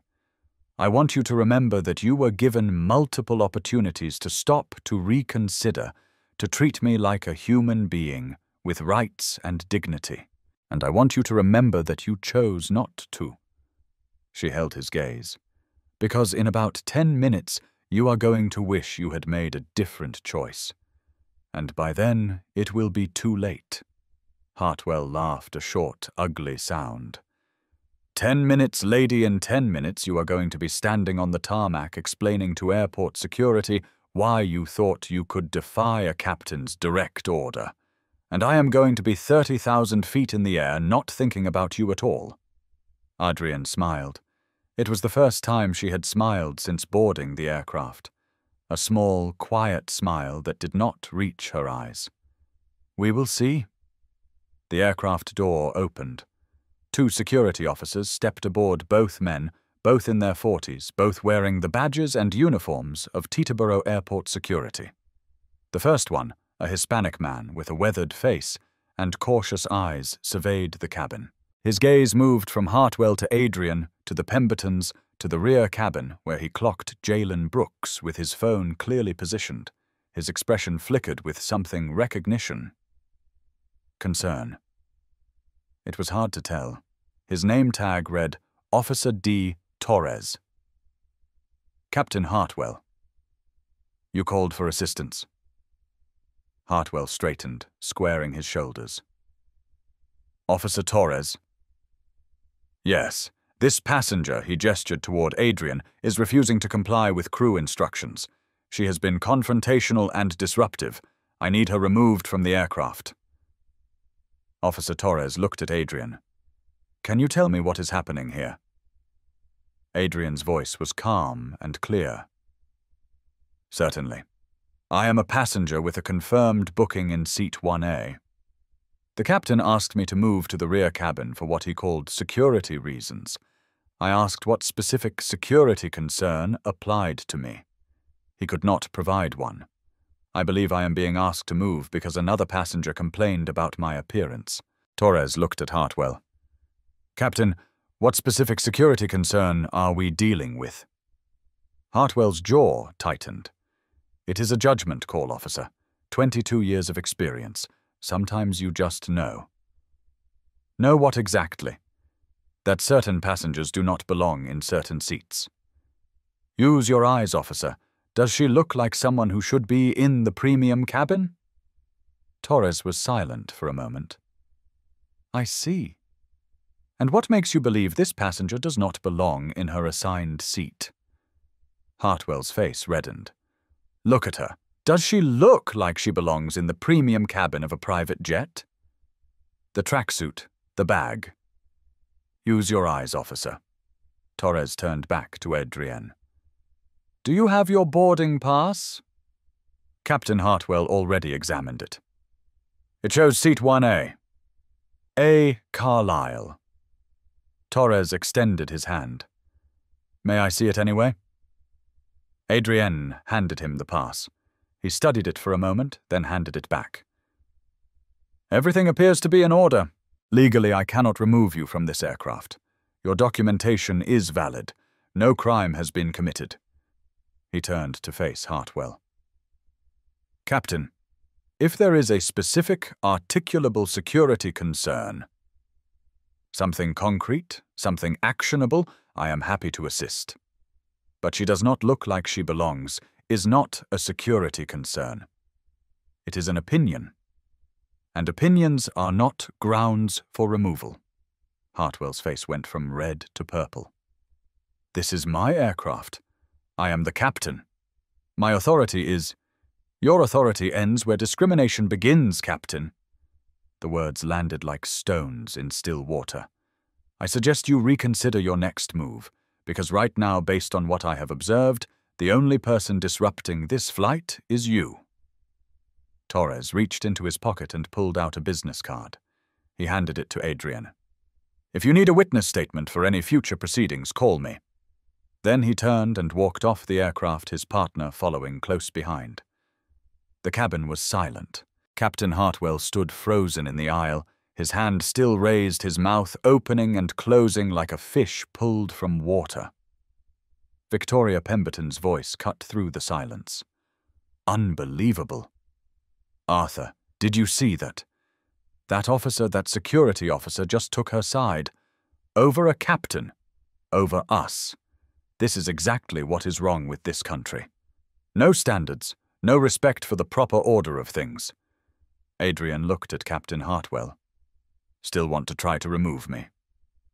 Hartwell's face was the color of old brick. This is not over, he said, his voice shaking with barely controlled rage. I do not know who you think you are, but I am going to find out. And when I do... Adrian reached for her phone. Actually, she said quietly, I think it is time I told you. In the rear cabin of the Horizon, Jalen Brooks watched his phone screen with growing amazement. When he had pressed the live button 5 minutes ago, he had expected a few hundred viewers, at most curious followers who happened to be online, maybe some tech journalists who followed his feed. He had prepared himself for the possibility that no one would care, that the video would disappear into the endless stream of content that washed across social media every day. He had not expected this. The viewer count was climbing so fast, it was almost hard to read. 12,000, 27,000, 45,000. Comments were flooding the screen faster than he could process them. A torrent of reactions from people all over the world who were watching this drama unfold in real time. Is this real? Someone identify this airline, that pilot needs to be fired. The woman in the tracksuit is a queen. She is so calm. I would be screaming, record everything, everything. This needs to go to the news. What airline is this? I am never flying them. That is Altitude Private Air. Look at the uniform. Everybody, retweet this. Make it viral. Jalen had positioned his phone to capture the main cabin, keeping himself mostly out of frame. From his angle, viewers could see Captain Hartwell standing in the aisle, his posture rigid with authority and anger. They could see the back of Adrian's head, her calm silhouette against the cabin window. They could hear every word, the accusations, the demands, the barely concealed bigotry wrapped in the language of security concerns. They could not see his face, but they could see his hands trembling slightly as he held the phone. This was bigger than he had anticipated. Way bigger. Jalen Brooks had started his company 3 years ago, working out of his apartment in Oakland with nothing but a laptop and a vision for how technology could democratize access to mental health resources. His app, MindBridge, had grown from a side project into a platform with 4 million users partnering with universities and corporations to provide accessible counseling and wellness tools. But the technology was only part of the story. The other part was what it meant to build something as a black man in Silicon Valley, to walk into rooms where no one looked like him, to pitch to investors, who could not see past their assumptions, to fight for every opportunity while watching others have doors opened for them simply because they fit the profile. He had learned to navigate those spaces. to code switch. To dress the right way, talk the right way, present himself in a way that made white gatekeepers comfortable. But he had never stopped being angry. Not the kind of anger that burned hot and destructive. That kind of anger got black men killed. No, his was a slower burn. A determination to succeed in spite of the obstacles, and then to use that success to change the game for those who came after. Watching Captain Hartwell try to remove a black woman from her seat, watching him use the language of security to mask what was clearly prejudice, Jalen felt that slow burn flare into something brighter. This was exactly what he had been fighting against. This was exactly what needed to be exposed. The viewer count hit 67,000. Jalen's phone buzzed with notifications, DMs from journalist friends asking for context texts from his PR team, wondering if he knew his feed was blowing up mentions from verified accounts with millions of followers who were sharing his stream. Private jet racism was trending. Altitude air shame was climbing. Who is this woman was exploding as viewers tried to identify the calm, composed passenger who was refusing to back down. Jalen watched as security officers boarded the plane and then miraculously sided with the passenger. He watched Captain Hartwell's face transform from confident to confused to furious. He watched the smug satisfaction drain from Victoria Pemberton's expression as she realized that the proper order of things was not quite as proper as she had believed. And then he watched the woman in seat 1A reach for her phone. Something in her posture shifted. A subtle change, the straightening of the spine, the squaring of the shoulders that suggested the balance of power was about to shift dramatically. Jalen leaned forward, adjusting his phone angle slightly. Whatever was about to happen, he was not going to miss it. In the main cabin, Adrian felt the weight of her phone in her hand. The device contained everything she needed, direct lines to her executive assistant, her legal team, the board of directors of the company she had just acquired. One call would set everything in motion. One call would end Captain Hartwell's career, ban the Pembertons from her airline, and trigger a review of every complaint, every incident, every whispered allegation that had accumulated against Altitude Private Air over the years. But before she made that call, she wanted one more moment. One more chance to see the true character of the people around her. She looked past Hartwell to Nicole Martinez, who was still standing frozen in the galley doorway, her face a mask of barely controlled anguish. Nicole. The young flight attendant startled at the sound of her name. Yes, you tried to tell Captain Hartwell that my booking came from corporate. You tried to warn him. Nicole's eyes widened. She glanced at Hartwell, then back at Adrian. I just wanted to make sure there was not a misunderstanding. I did not— You did the right thing, Adrian said quietly. Remember that. Whatever happens next, you did the right thing. Nicole's eyes glistened with unshed tears. I am sorry, she whispered. I am so sorry this is happening. I wish I could— Do not apologize for something that is not your fault. Adrienne turned back to face Hartwell. The captain was still standing in the aisle, his posture rigid, his face mottled with barely suppressed rage.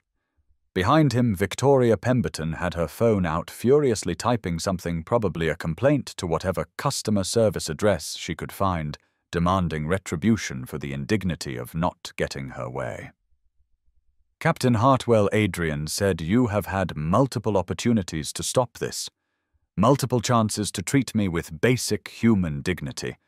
Multiple warnings that there would be consequences for your behavior. You ignored all of them. Hartwell's lip curled. Consequences. Right, you keep saying that word. But here is the reality, Miss Carlyle. You are a nobody. I do not know how you got that boarding pass, and I do not care. After today, you will be banned from every private aviation service on the East Coast.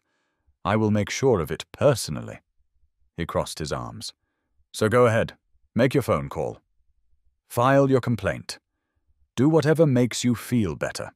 Because at the end of the day, I have got 22 years in this industry, and you have got a tracksuit and an attitude problem. Who do you think they are going to believe?" Adrian smiled again, that same quiet, contained smile that did not reach her eyes. "Let us find out." She lifted her phone to her ear.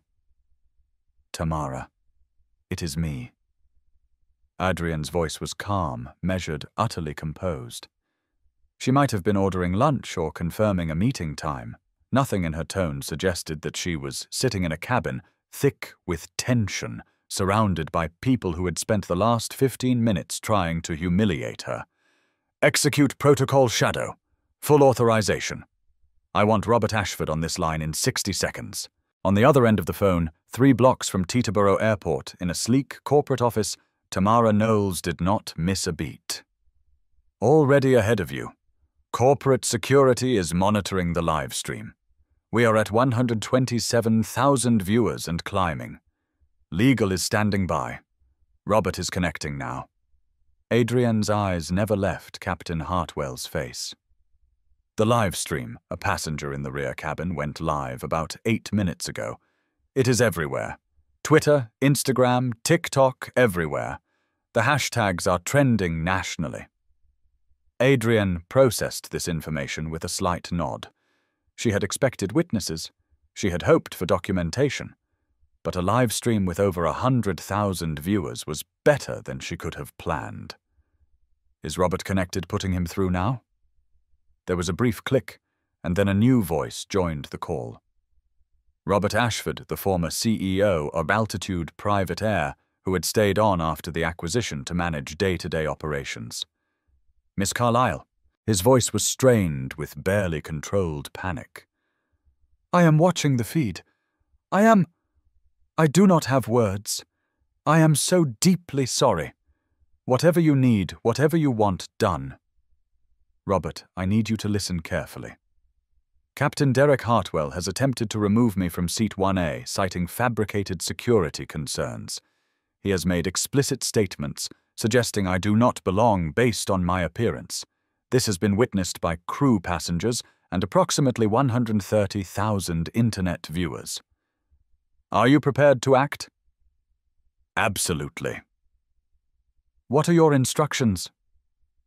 Adrienne let the pause stretch just long enough for Captain Hartwell to understand that something had shifted, that the ground beneath his feet was no longer solid. "Terminate Captain Hartwell immediately, revoke his credentials, initiate a full investigation into his service record, every flight, every complaint, every incident over the past 5 years. And Robert, yes, have a replacement crew standing by. I still intend to get to Los Angeles. Consider it done. Captain Eleanor Reyes is at Teterboro now. She was scheduled for this afternoon's return flight. I am calling her immediately. She can be at the aircraft in 15 minutes. Good." Adrian lowered the phone but did not end the call. She wanted everyone in the cabin to understand that corporate was listening, that every word spoken from this point forward was being recorded and logged. The cabin had gone silent. Captain Hartwell's face had transformed over the course of the conversation. The confident sneer had melted into confusion, then disbelief, then a dawning horror that drained the color from his cheeks like water from a bathtub. He started. "Do not," Adrian said, her voice still perfectly calm.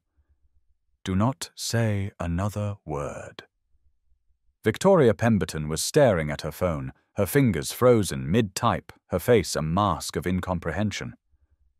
"Arthur," she whispered. "What is happening?" Arthur Pemberton did not answer. He was watching Adrian with an expression that suggested he had just realized he was standing in a minefield and had no idea where the safe ground was. Nicole Martinez had pressed both hands over her mouth. Her eyes were enormous, glistening with tears that might have been relief or shock or some combination of both. And in the rear cabin, Jalen Brooks adjusted his phone angle, making sure his 147,000 viewers could see everything that was about to unfold. Hartwell found his voice. Wait, who did you just call? What do you mean, terminate? I am a captain. You cannot just..." Actually, Adrian said I can. And I just did. But I have a contract. I have 22 years of service. You cannot— Some random passenger cannot just call corporate and— I am not a random passenger, Captain Hartwell.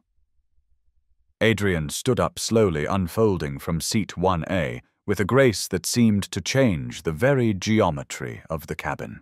She was not a tall woman, but in that moment she seemed to tower over everyone around her. My name is Adrian Carlyle. I am the founder and CEO of Carlyle Global Holdings. 3 weeks ago, I completed the acquisition of Altitude Private Air for $312 million. She let the words settle. This aircraft, the one you are standing in, was purchased on my authorization. Its tail number N700CG includes my company's initials. The interior specifications were designed according to my personal requirements. She took a step forward, closing the distance between herself and Hartwell. In other words, Captain, you just tried to remove the owner of this airline from her own seat, on her own plane. Using security concerns you fabricated out of thin air, in front of witnesses, on a live stream with over 150,000 viewers. She was standing directly in front of him now, close enough to see the sweat beading on his forehead. Your career with Altitude Private Air is over. Your credentials will be revoked by the time we finish this conversation. Your pension is frozen pending investigation. And your name, Captain Derek Hartwell, is going to become synonymous with exactly the kind of prejudice and arrogance that has no place in this industry. Hartwell's mouth opened and closed soundlessly. I did not know. Of course you did not know, Adrian said. That is exactly the point. You looked at me, at my tracksuit, my bag, my skin, and you decided I did not belong. You did not check. You did not ask. You did not stop to consider for even a moment that you might be wrong. She held his gaze. You assumed, and that assumption just cost you everything. If you are still with me, drop a fire emoji in the comments, because what happens next is going to change everything. Captain Hartwell thought he was protecting his authority. Instead, he destroyed it. Victoria Pemberton thought she was defending her status. Instead, she exposed her character to the world. And Adrian Carlyle. She did not just reclaim her seat. She revealed something that every person who has ever been underestimated already knows.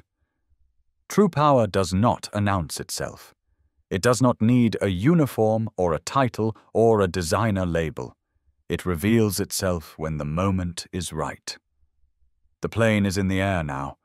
The crisis is behind us. But the story is not over, because there is still Nicole Martinez, a young flight attendant who chose decency over self-interest and has no idea what that choice is about to mean for her future. There is still the aftermath, the fallout that will ripple through an industry and change the way people think about who belongs in which spaces. And there is still the question that matters most. What happens when the quiet person in the corner turns out to be the one holding all the cards? Stay with me. The silence in the cabin was absolute. Captain Derek Hartwell stood frozen in the aisle, his face ashen, his hands hanging limply at his sides. 22 years of career, 22 years of authority, 22 years of believing that his uniform made him untouchable, all of it crumbling away like sand castles in a rising tide. Behind him, Victoria Pemberton had gone very, very still. Her phone had slipped from her fingers, landing on the seat cushion beside her. Her diamond bracelets no longer glittered with the confidence of wealth. They seemed almost garish, now costume jewelry on a woman who had just realized she had catastrophically misjudged a situation. Arthur Pemberton had his head in his hands. And Nicole Martinez, young, nervous, terrified. Nicole Martinez was crying silently in the galley doorway, tears streaming down her cheeks as she watched a woman do what Nicole had been too afraid to do. Herself stand her ground. Adrian's phone was still connected to corporate. Robert Ashford's voice came through thin but audible. "Miss Carlyle, Captain Reyes is en route. ETA 12 minutes. Corporate security is coordinating with Teterboro ground services. We are monitoring the social media response. It is significant. Define significant. The live stream has been picked up by multiple news outlets. CNN, Fox, MSNBC, they are all running it. The hashtags are trending nationally. Number 1 right now is altitude air exposed. Number 2 is tracksuit billionaire." Adrian allowed herself a small, private smile at the second hashtag. "Robert, I want you to prepare a statement. The tone should be accountability, not apology. We acknowledge what happened. We take responsibility for the culture that allowed it to happen. We outline specific immediate actions being taken. No corporate deflection, no passive voice. Clear language, human language. Understood. I will have a draft ready within the hour." "Good. And Robert, yes. This is just the beginning. When I get to Los Angeles, we are going to have a very long conversation about how altitude private air operates. But for now, let us focus on getting through the next hour." "Of course." She ended the call and slipped the phone back into her messenger bag. Hartwell finally found his voice. "I did not." He stopped, swallowed, tried again. "I did not know who you were." "If I had known." "If you had known," Adriana interrupted, "you would have treated me differently. Is that what you were saying? Yes, I mean, no. I mean, because that is exactly the problem, Captain. You treated me the way you treat people you perceive as powerless. People who do not fit the profile. People who cannot fight back. The only reason you are apologizing now is because you have discovered that I can." She shook her head slowly. "What about all the other passengers who could not? What about the people you have humiliated over the past 22 years who did not have the resources or the platform to hold you accountable? Where is their apology?" Hartwell had no answer. He looked like a man who had just watched his entire worldview collapse in real time, which in a sense he had. Victoria Pemberton's voice cut through the silence, sharp and desperate. This is all a misunderstanding. I did not ask him to remove you. I simply asked for clarification about the seating arrangements. That is all. If the captain overreacted, that is not my fault. I am a platinum client. I have standards. That does not make me—" She stopped, realizing too late that every word she said was being broadcast to hundreds of thousands of people. Adrian turned to face her. "Mrs. Pemberton, you called another passenger over to complain about my presence. You told Nicole to summon the captain because you did not think I belonged in the premium seat. You described me as someone who looked like she won a raffle. You questioned how I got through the Teterboro lounge. You referred to these people having access to spaces they do not understand." Victoria's face had gone pale beneath her carefully applied makeup. Those words are being taken out of— "I heard you, Mrs. Pemberton. Everyone in this cabin heard you, and approximately 180,000 people on the internet heard you as well." Adrian's voice remained perfectly level. "I am not going to fire you because you are not my employee, but I am exercising my right as owner of this airline to deny you service. Your booking with Altitude Private Air is cancelled, permanently. You and your husband are blacklisted from all Carlyle Global properties, which includes 6 hotel chains, 4 restaurant groups, and 2 corporate conference facilities that your husband's fund has used in the past." Victoria's mouth opened and closed. "You cannot. Arthur, tell her she cannot." Arthur Pemberton raised his head from his hands. His face was grey with exhaustion, and something else, resignation, perhaps. "Victoria," he said quietly, "please stop talking." The aircraft door opened again. This time the figure who stepped aboard was not security. She was a woman in her mid-40s with warm brown skin and dark hair, pulled back in a regulation bun, wearing a pilot's uniform with 4 gold stripes on the epaulets. Her name tag read, Captain Elena Reyes. She surveyed the cabin with calm, professional eyes, taking in the frozen tableau. Hartwell's devastated expression, Victoria's outrage, Adrienne's composed authority. Miss Carlyle. She said, her voice carrying a slight accent that suggested she had been born somewhere warmer than New Jersey. I am Captain Elena Reyes. I have been briefed on the situation. I will be taking over command of this flight. Adrienne nodded.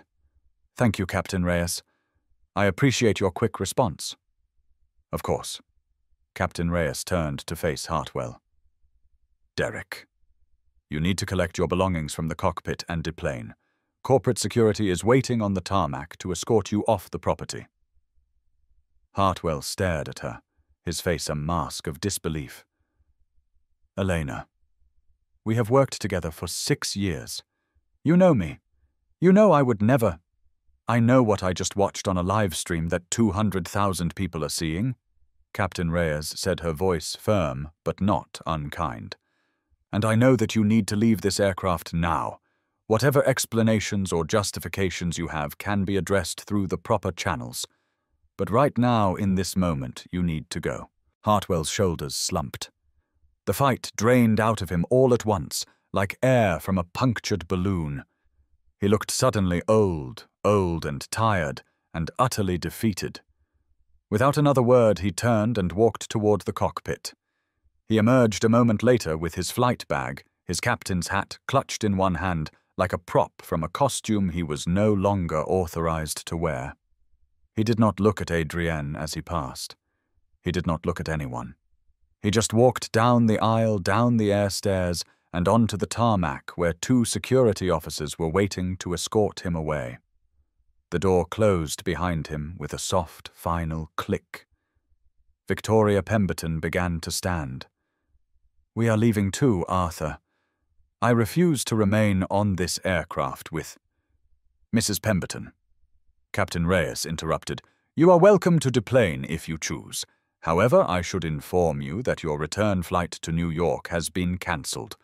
All future bookings with Altitude Private Air have been voided. You will need to make alternative arrangements for your travel. Victoria's face contorted. This is outrageous! Arthur, we will sue! We will sue them for everything they... Victoria. Arthur Pemberton's voice was flat, exhausted. We are not going to sue anyone. We are going to get off this plane, find a commercial flight, and spend the next several months hoping that the internet forgets this happened before it destroys our business relationships. He looked at his wife with something that might have been pity. Which it might? Because that woman, he nodded toward Adrienne, owns half the hotels and restaurants we do business with. And right now 200,000 people are watching you throw a tantrum about being asked to sit in 2B instead of 1A. Victoria's face crumpled. For a moment, just a moment, she looked like a person rather than a caricature.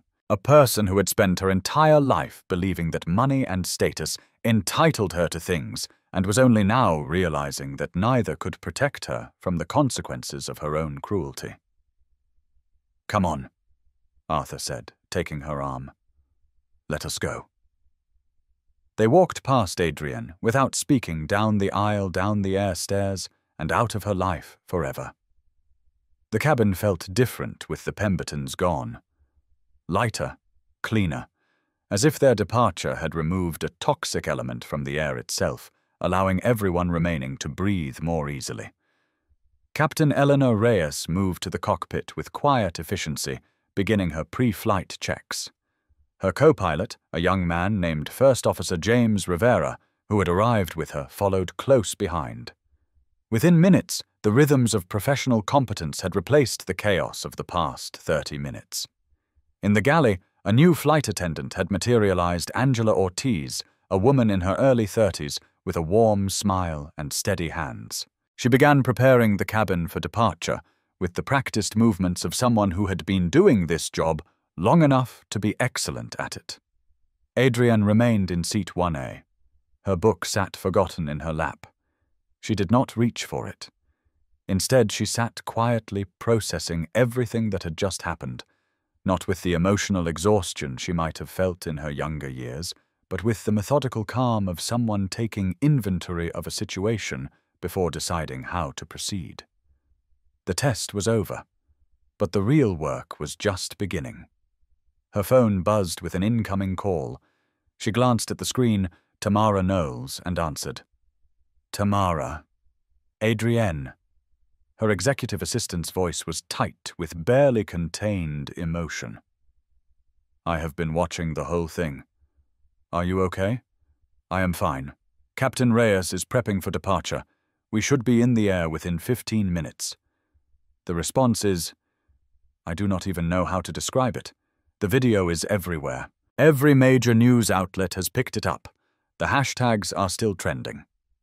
Tracksuit billionaire is actually #1. Now, people are calling you a hero. Adrienne closed her eyes briefly. I am not a hero. I am a businesswoman who happened to be in the wrong place at the right time to expose some very wrong behavior. That is not how the internet sees it. You stayed calm. You did not back down. You held that man accountable without raising your voice or losing your composure. People are losing their minds over it. In a good way.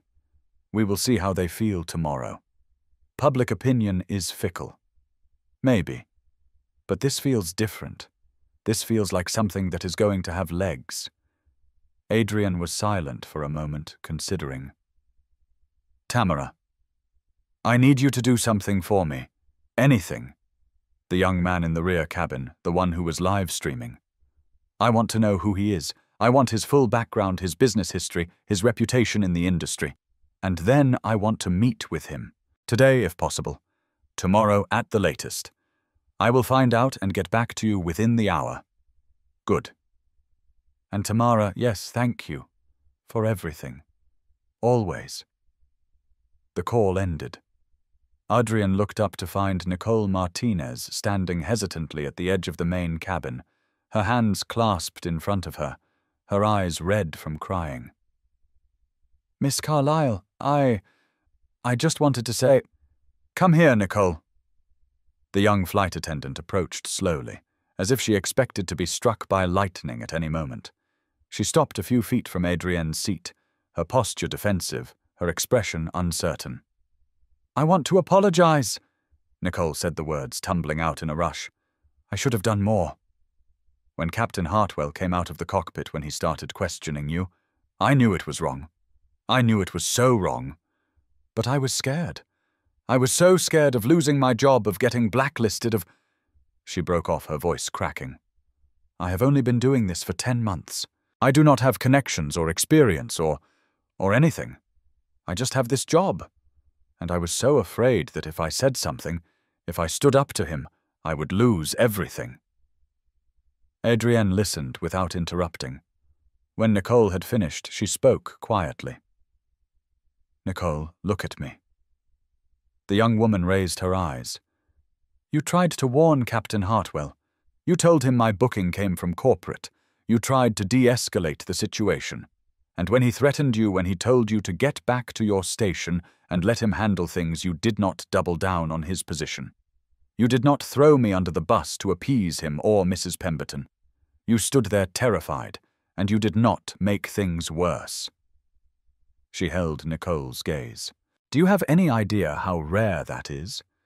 How many people in your position would have sided with the captain just to protect themselves? How many would have believed his version of events because it was easier than questioning authority? Nicole shook her head mutely. You did the right thing, Nicole. Under impossible circumstances, with everything to lose, you did the right thing.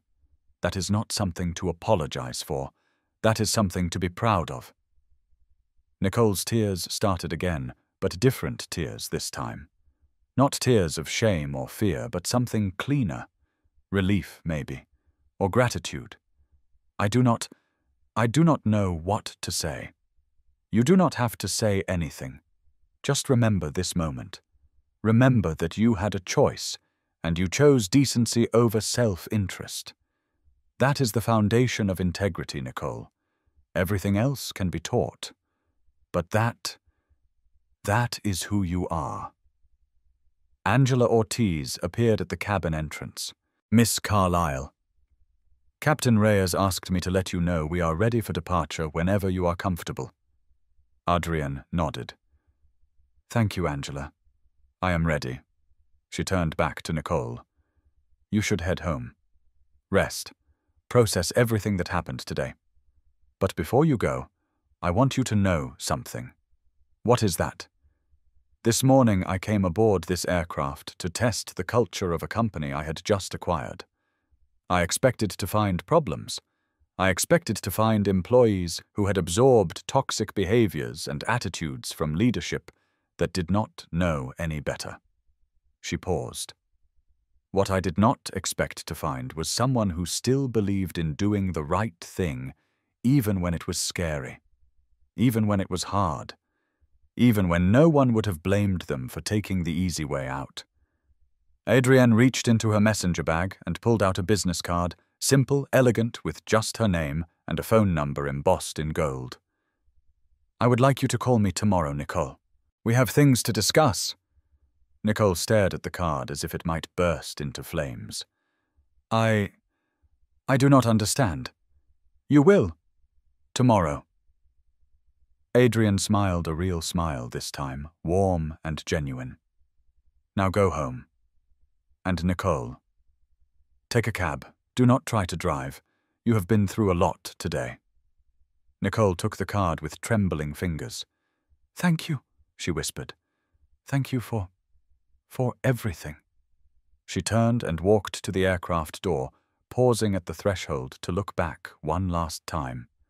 Then she was gone, descending the air stairs into the bright morning sunlight. Her life irrevocably changed.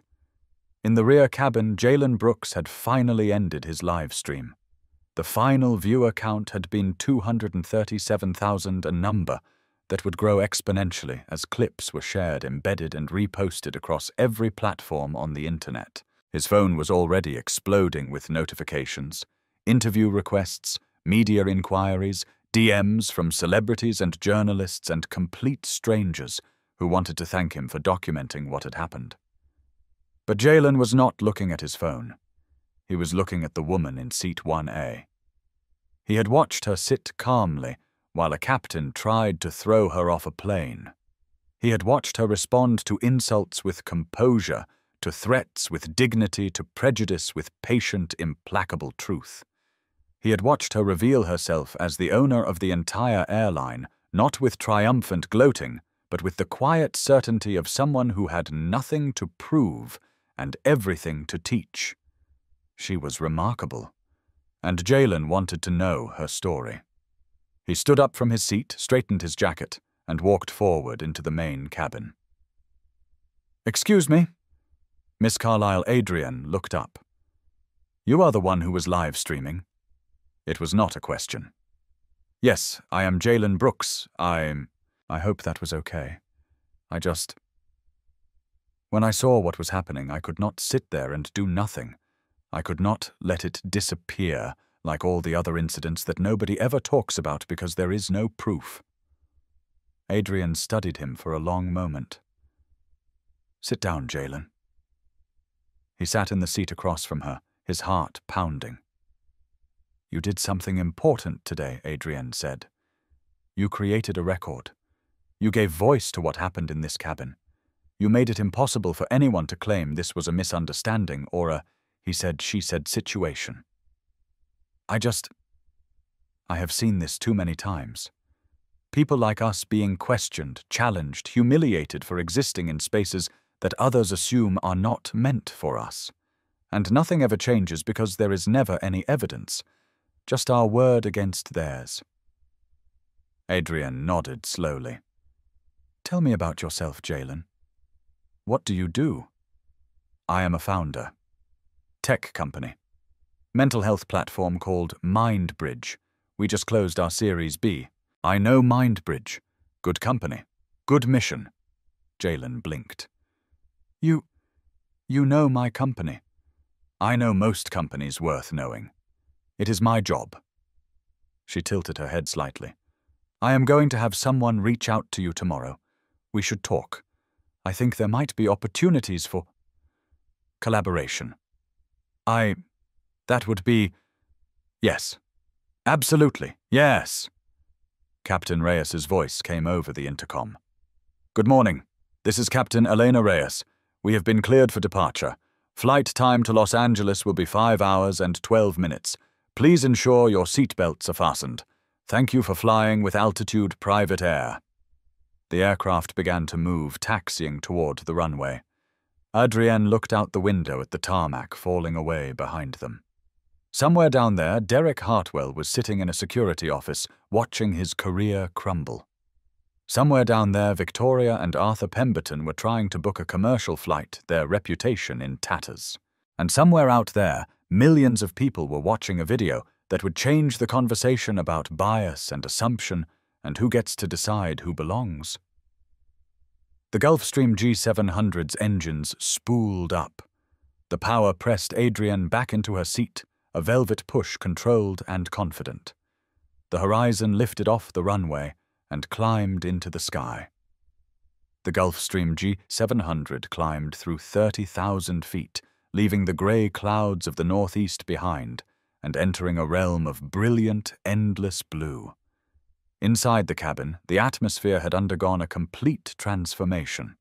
The toxic tension that had filled the space during Captain Hartwell's tenure had dissipated, replaced by a calm professionalism that felt almost sacred after the chaos of the morning. Captain Elena Reyes flew the aircraft with quiet competence, her voice on the intercom warm but economical. Angela Ortiz moved through the cabin with an efficiency that suggested genuine care rather than performative service, and Adrienne Carlisle sat in seat 1A, her rightful seat, watching the world fall away beneath her. Her phone buzzed. A text from Tamara. "The young man from the live stream is Jalen Brooks, founder of MindBridge, 28 years old, Howard graduate, clean reputation. His company is doing good work. Video has now been viewed 12 million times across all platforms. CNN wants an interview." So does the Times. So does everyone. Adrienne typed back, "Schedule calls for tomorrow. Today I rest." Then she turned off her phone and slipped it into her bag. Jalen Brooks had moved to a seat closer to the front of the cabin, not directly adjacent to Adrienne, but close enough that they could speak without raising their voices. "Can I ask you something?" he said. "Of course. When did you decide to reveal yourself, I mean? To tell them who you were?" Adrienne considered the question. "I did not decide in advance. I was watching, gathering evidence, waiting to see how far they would go and whether anyone would step in to stop them. And if security had removed you, if they had believed Hartwell and dragged you off the plane, then I would have revealed myself on the tarmac, or in the terminal, or in the press conference that would have followed." She met his eyes. The truth was always going to come out, Jalen. The only question was how much rope they were going to use to hang themselves before it did. Jalen absorbed this. You were never actually in danger. You had all the power the whole time. Define danger. Adrienne's voice was quiet but intense. Yes, I own this airline. Yes, I had the resources to protect myself, legally and professionally. But in the moment when Hartwell was standing over me, telling me that I did not belong, calling security to have me removed, the humiliation was real. The degradation was real. The reminder that no matter how far I have climbed, there will always be people who look at my skin and see a problem to be solved that was real. She paused. Power does not make you immune to prejudice, Jalen. It just gives you more options for responding to it. Angela Ortiz appeared with a silver tray. "Miss Carlisle, can I offer you anything?" "We have fresh coffee tea, sparkling water, champagne. Coffee, please." "Black." "Of course. And for you, Mr. Brooks, "The same." "Thank you." Angela poured their drinks with practiced grace and withdrew. Jalen wrapped his hands around the warm mug, thinking. "I have been flying private for about 2 years now," he said. "Long enough to stop being surprised by the experience, but not long enough to take it for granted. And in all that time, I have never seen anything like what happened today." "Consider yourself fortunate," Adrienne said. "I have seen it more times than I can count. Really, not always this blatant. Usually it is more subtle. The sideways glances when I walk into a first-class lounge, the requests to see additional ID just to verify, the assumption that I must be someone's assistant or that I am in the wrong place." She took a sip of her coffee. "The first time I flew private was 15 years ago. I had just closed a deal that netted my company $100 million. I was exhausted, elated, and looking forward to getting home. And when I walked into the FBO, the attendant looked at me and said, 'The commercial terminal is about a mile down the road.'" Jalen winced. "What did you do?" I showed her my charter confirmation. She was mortified. Apologized profusely. Could not have been more accommodating after that. Adrienne shrugged. But the damage was done. The assumption had been made. And I have never forgotten it. Does it get easier? Over time? No. But you get better at using it. Using it as motivation, as fuel. Every time someone underestimates me, I add it to the fire that keeps me building. Every dismissal, every slight, every "you do not belong here." I use it all. I let it make me sharper, more determined, more focused on proving that their assumptions are not just wrong, but irrelevant. She set down her coffee cup. That is what today was about, Jalen. Not revenge, not embarrassment, transformation.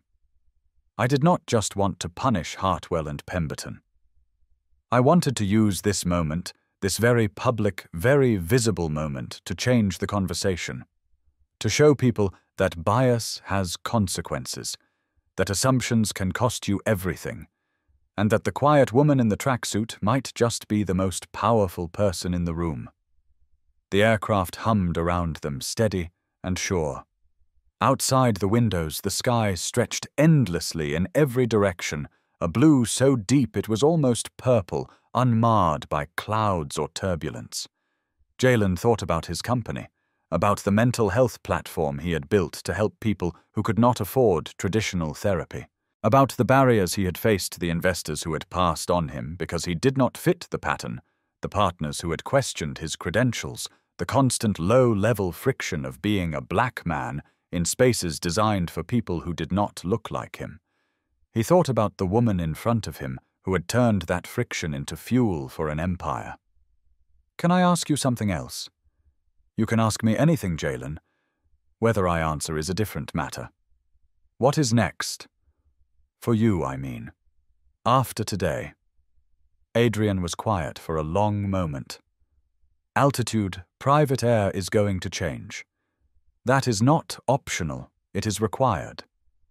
The culture that produced Derek Hartwell did not develop overnight, and it will not be fixed overnight either. But it will be fixed. Every training program, every hiring practice, every performance review, all of it will be rebuilt from the ground up. Not because it is good PR, although it is, but because it is right." She met Jalen's eyes. "And I am going to make Nicole Martinez the face of that change." The flight attendant, the one who was crying. She tried to warn Hartwell. She tried to do the right thing, even though she was terrified, even though she had everything to lose and nothing to gain. That is character, Jalen.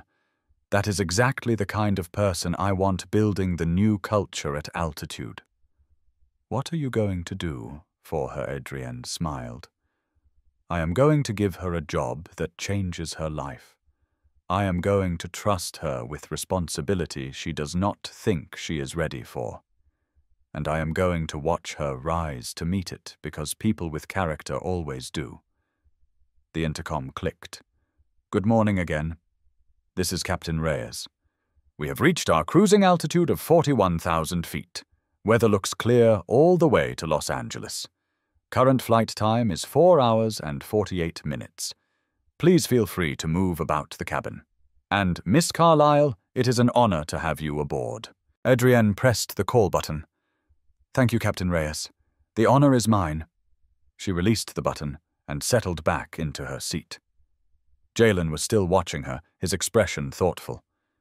"You know," he said, "when I started that live stream, I thought I was just documenting an incident. Something to post, maybe get some traction, raise some awareness. I did not expect this. What did you expect? I do not know. A few thousand views, maybe some discussion in the comments." He shook his head. "Not 12 million views. Not international news coverage. Not sitting here having coffee with a billionaire who just fired a pilot mid-flight." Adrienne laughed, a genuine warm sound that seemed to surprise them both. "Life is full of unexpected turns, Jalen. The key is to be ready when they come." She tilted her head. "Tell me about MindBridge. What is your vision for the company?" And for the next 2 hours, as the Gulfstream G700 carried them across the country at 600 miles per hour, they talked about technology and access and the mental health crisis facing young people everywhere, about what it meant to build something that mattered, about the responsibility that came with success, the obligation to lift others as you climbed. They talked as equals, and somewhere over the heartland of America, 39,000 feet above the ordinary concerns of the world below, a partnership began to form. While the horizon soared westward, carrying Adrienne Carlyle toward California, the consequences of the morning's events were already rippling outward. In a stark conference room at Teterboro Airport, Captain Derek Hartwell sat alone. His flight bag was on the floor beside him. His captain's hat lay on the table, its gold braid catching the harsh fluorescent light. His credentials, ID badge, security clearance. Pilot's license had been collected by corporate security 20 minutes ago, pending investigation. He had been flying for 22 years. He had commanded hundreds of flights, transported some of the most powerful people in the world, built a reputation as one of the most reliable pilots in private aviation. And in the span of one morning, all of it had evaporated. The door opened. Robert Ashford walked in. He was carrying a manila folder, and his expression held none of the deference that Hartwell had come to expect from corporate executives over the years. If anything, he looked tired, resigned, like a man who had been handed a very unpleasant task and intended to complete it as efficiently as possible. "Derek." "Robert." "Look, I can explain." "There is nothing to explain." Robert sat down across from him and opened the folder. "Your termination is effective immediately. This document outlines the terms. You will receive accrued vacation pay through today's date.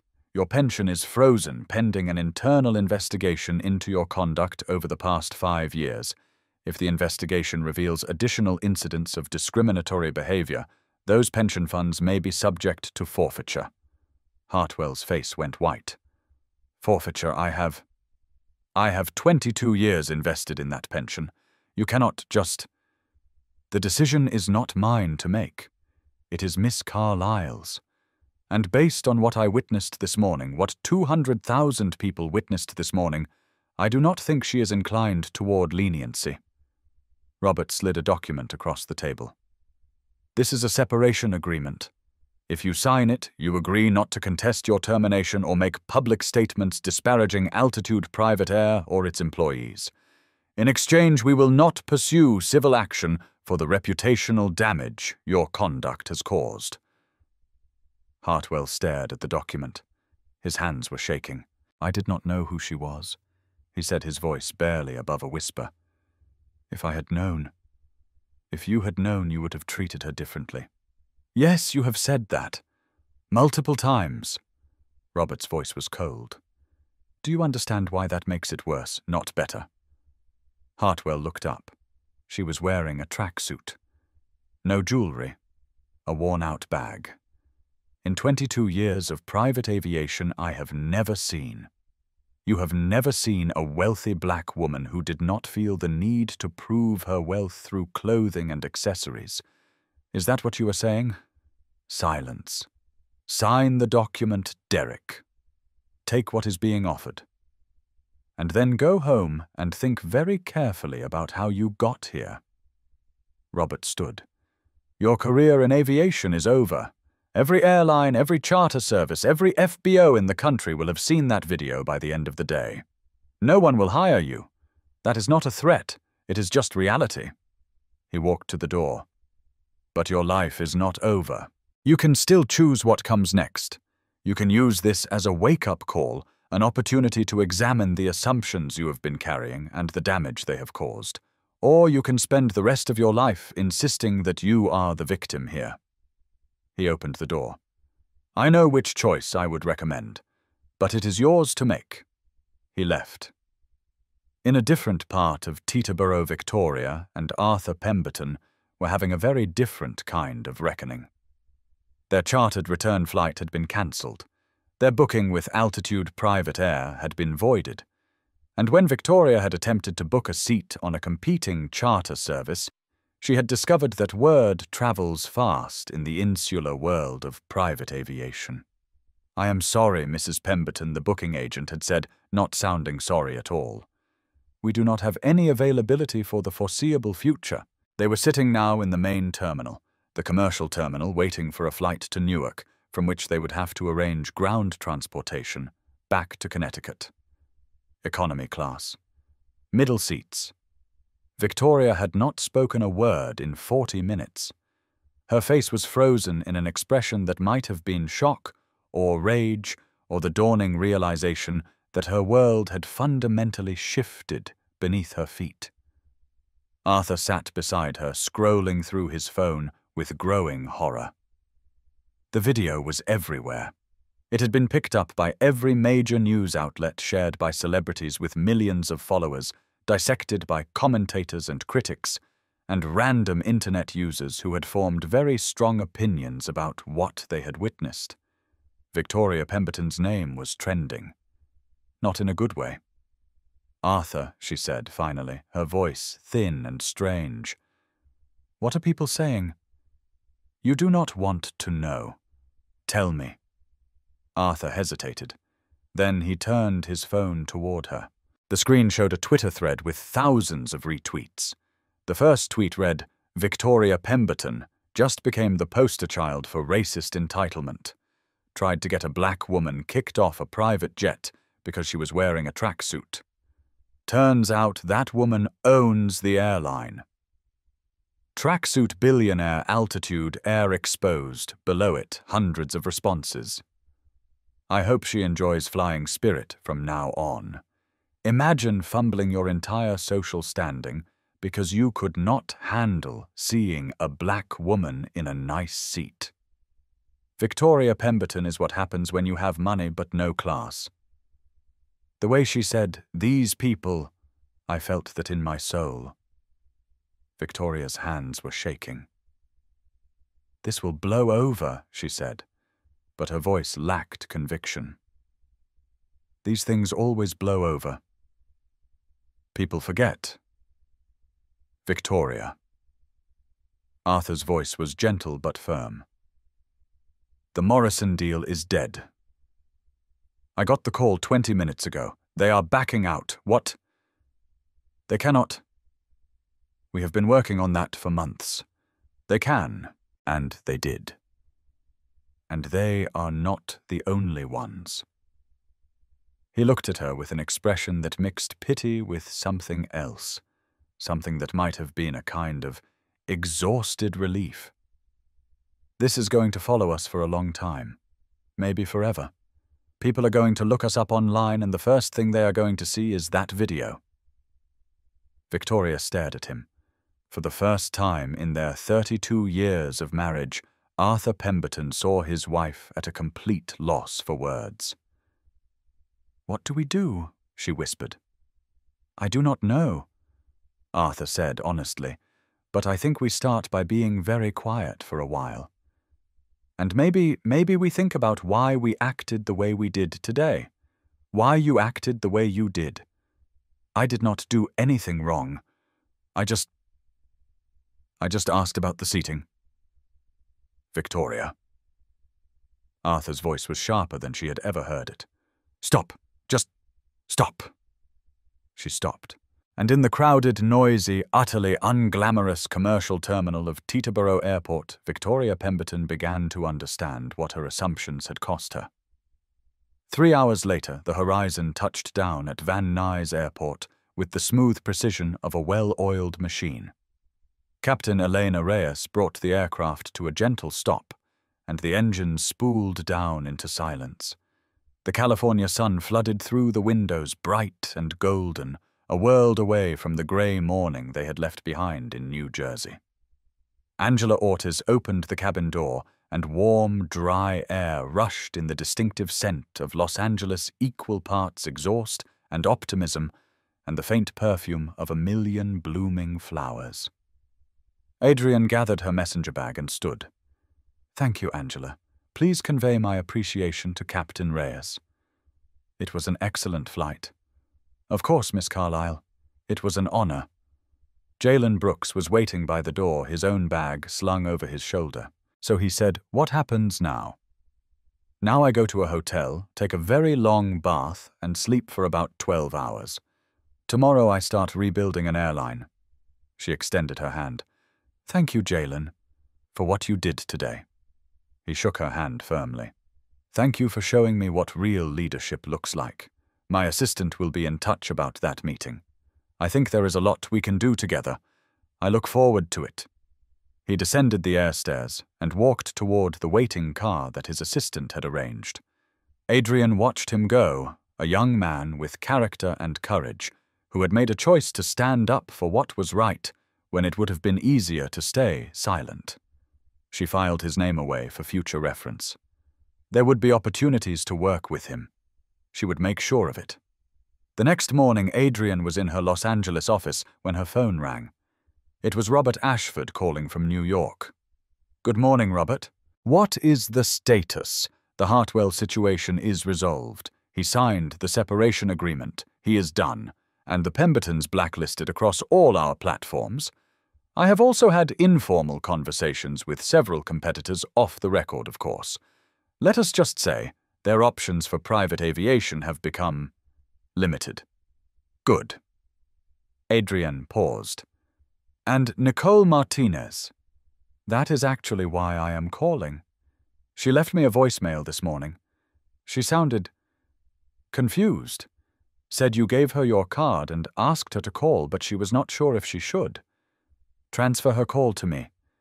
Now, of course." A moment later, Nicole's voice came through the line, small and uncertain. "Miss Carlyle, I am sorry to bother you. I was not sure if I should call, but you said—" "Nicole, thank you for calling. I was hoping to hear from you." "You were, I was. How are you feeling?" "After yesterday." A long pause. I do not know how to answer that. Everything feels different. Like I woke up in a world that does not quite make sense anymore. That is understandable. You witnessed something extraordinary yesterday. You were part of something extraordinary. It is normal to need time to process. People keep texting me. People I have not talked to in years. They saw the video. They saw me in the background crying. They want to know what happened. Nicole's voice cracked slightly. I do not know what to tell them. Tell them the truth. Tell them you were caught in an impossible situation and you did the best you could. But I did not do anything. I just stood there. Nicole. Adrian's voice was firm but kind.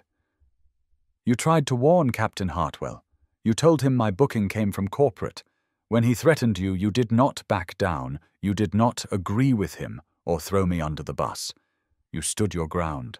I was so scared. Of course you were scared. Courage is not the absence of fear. It is doing the right thing while you are terrified. Silence on the line. Then quietly, "You said you wanted to talk to me. About opportunities I did. Nicole, I am going to ask you a question, and I want you to think carefully before you answer. Okay. Do you believe that every passenger, regardless of what they are wearing or what they look like, deserves to be treated with basic respect and dignity? Yes, of course. Do you believe that the culture at altitude private air needs to change? Yes, absolutely. Would you be willing to help me change it? A longer pause. I do not understand. I am a junior flight attendant. I have only been with the company for 10 months. I do not have any authority or experience or... Nicole, listen to me. I am offering you a position as Director of Passenger Experience and Culture at Altitude Private Air. You would report directly to Robert Ashford. Your responsibilities would include rewriting our entire service manual, redesigning our training programs, and ensuring that what happened yesterday never happens again. Silence. Your salary would triple. You would have a staff. You would have resources. And you would have my full support in whatever changes you believe are necessary. More silence. Nicole. Are you there? I do not... Her voice was shaking. Miss Carlyle, I do not have a business degree. I do not know how to run a department. I have never managed anyone in my life. I can teach you how to read spreadsheets. I can teach you organizational management. I can teach you how to navigate corporate politics and build consensus and implement policy changes. Adrienne's voice softened. What I cannot teach is character. I cannot teach the moral compass that made you try to warn Captain Hartwell even though you were afraid. I cannot teach the integrity that made you stand there crying rather than joining the crowd against me. She paused. You already have what matters, Nicole. Everything else is just mechanics. The line was quiet for a long moment. When Nicole spoke again, her voice was thick with emotion. When would I start Monday?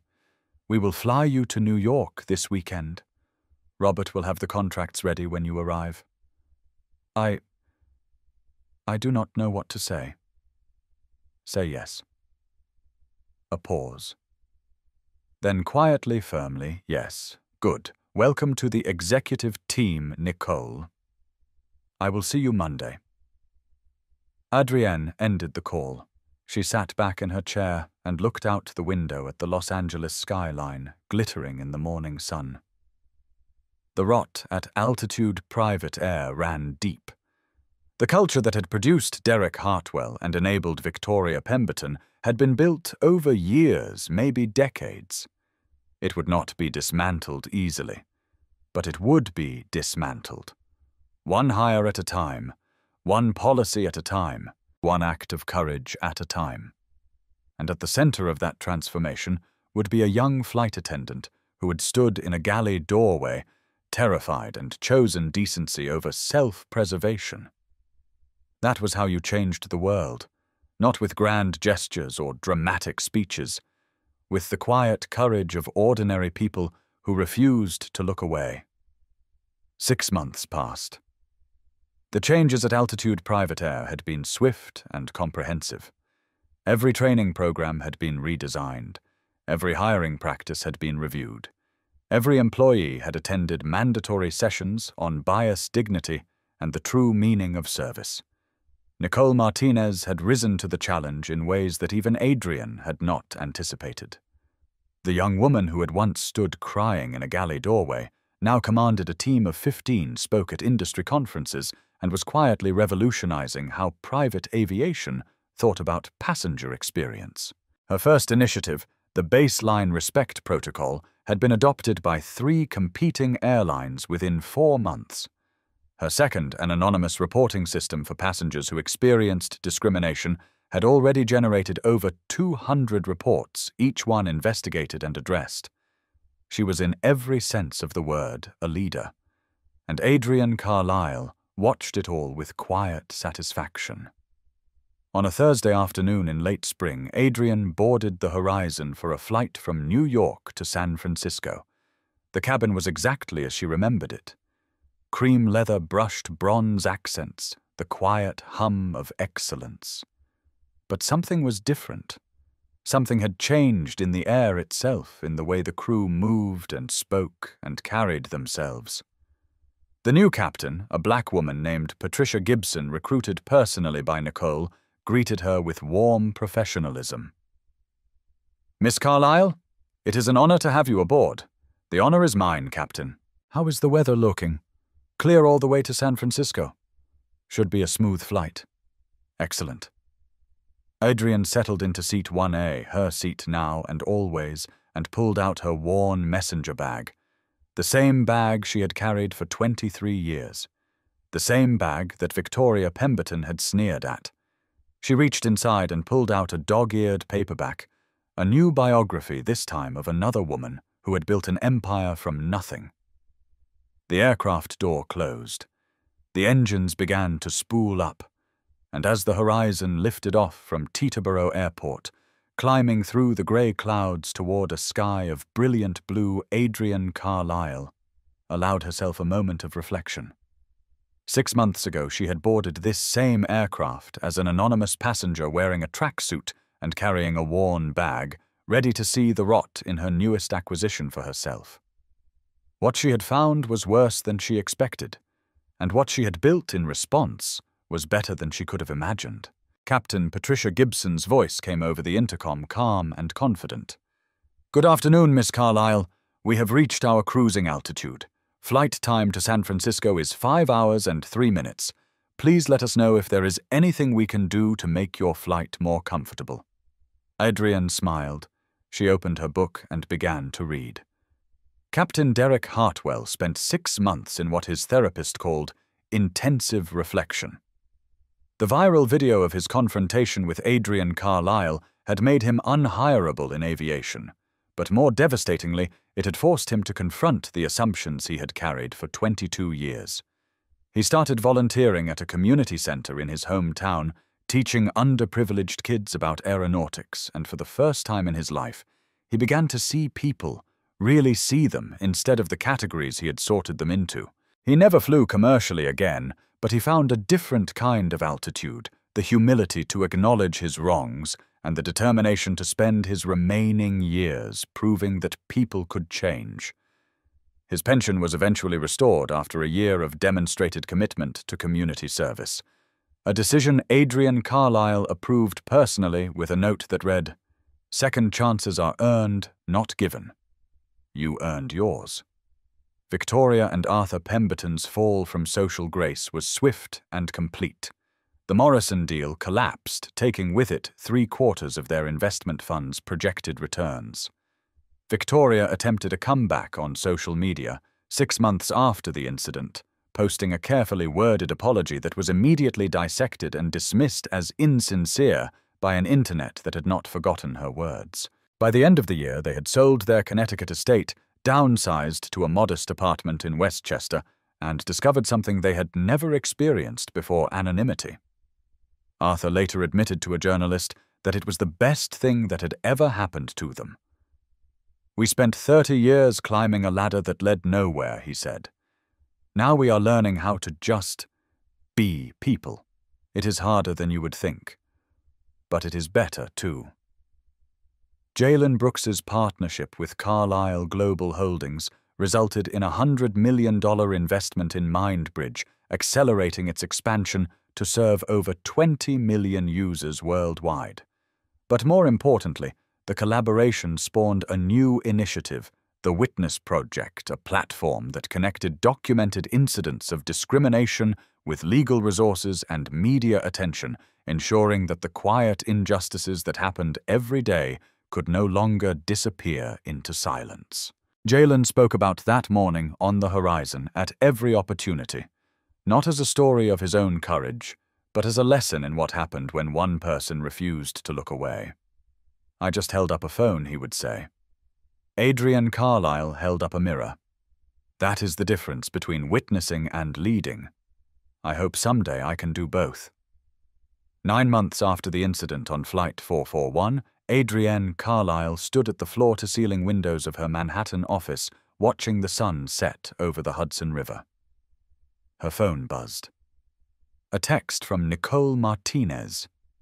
First graduating class of the new training program completed today. 47 flight attendants, all certified in the baseline respect protocol. One of them told me that she used to be afraid to speak up when she saw something wrong. Now she knows that speaking up is her job. Thank you for giving me this chance. Adrienne smiled and typed back, You earned it. Every day you earn it again. A knock at the door. Come in. Nicole entered no longer the nervous young flight attendant who had stood trembling in a galley doorway. She was confident now, polished, carrying herself with the quiet authority of someone who had grown into her power. Miss Carlisle. There is a situation on Flight 892, a passenger complaint about another passenger's appearance. The new captain wants guidance. Adrienne raised an eyebrow. What does your protocol say, baseline respect? Every passenger is valid until proven otherwise. Appearance is never grounds for action. If anyone has a problem with who is sitting where the problem is theirs, not ours, then you do not need me. Handle it. Nicole nodded, a small smile playing at the corner of her mouth. Yes, Miss Carlisle. She turned to leave, then paused at the door. Can I ask you something? Always. Why me? That day on the plane you could have promoted anyone. Someone with more experience, more education, more everything. Why did you choose me? Adrienne was quiet for a moment. Because you did not look away, Nicole. Because when everyone else in that cabin was either participating in what was happening or pretending not to see it, you stood there with tears running down your face, feeling every moment of it. That is not weakness. That is conscience. That is the foundation of everything good. She met Nicole's eyes. I did not see you that day, Nicole. I recognized you. There is a difference. Nicole's eyes glistened. Thank you, she said quietly, for seeing me. Thank you for being worth seeing. Nicole left. Adrienne turned back to the window. The last light of the sun was fading over the river, painting the sky in shades of gold and crimson. She thought about all the rooms she had walked into where people had looked at her and seen only what they expected to see. All the times she had been underestimated, dismissed, written off. All the energy she had poured into proving them wrong. And she thought about what she had built instead, not just a business empire, but a legacy of change, of second chances, of ordinary people discovering their own extraordinary courage. That was the real victory. Not the billions in her accounts, not the companies under her control, but the ripples that spread outward from every act of decency, every choice to do right, every moment when someone refused to look away. That was what lasted. That was what mattered. And that is the story of Adrienne Carlisle and the flight that changed everything. It is a reminder that true status is not about what you wear, the diamonds on your wrist, or the seat you demand. True status is about character. It is about how you treat people when you think no one important is watching. Captain Hartwell and Victoria Pemberton made a fatal assumption. They looked at a black woman in a tracksuit and decided she was powerless. But the karma that found them was not magic. It was the direct, real-world consequence of their own arrogance. Adrienne did not curse them. She did not scream. She did not fight. She simply let their own actions speak for themselves. And in the end, she did not just hold the guilty accountable. She lifted up those who had shown courage in the face of fear. That is the real lesson here. Justice is not always loud. Sometimes it is the quiet person in seat 1A, waiting patiently, while others dig their own graves. So here is my question for you. Have you ever been underestimated, dismissed, told you did not belong somewhere you had every right to be? Drop your story in the comments. Let us build a community of people who know that patience and dignity will always outlast arrogance. If this story moved you, hit that like button. Share it with someone who needs to hear it today. And subscribe to the channel for more stories where karma always finds its way home. Until next time, stay powerful, stay patient, and never let anyone else define where you belong.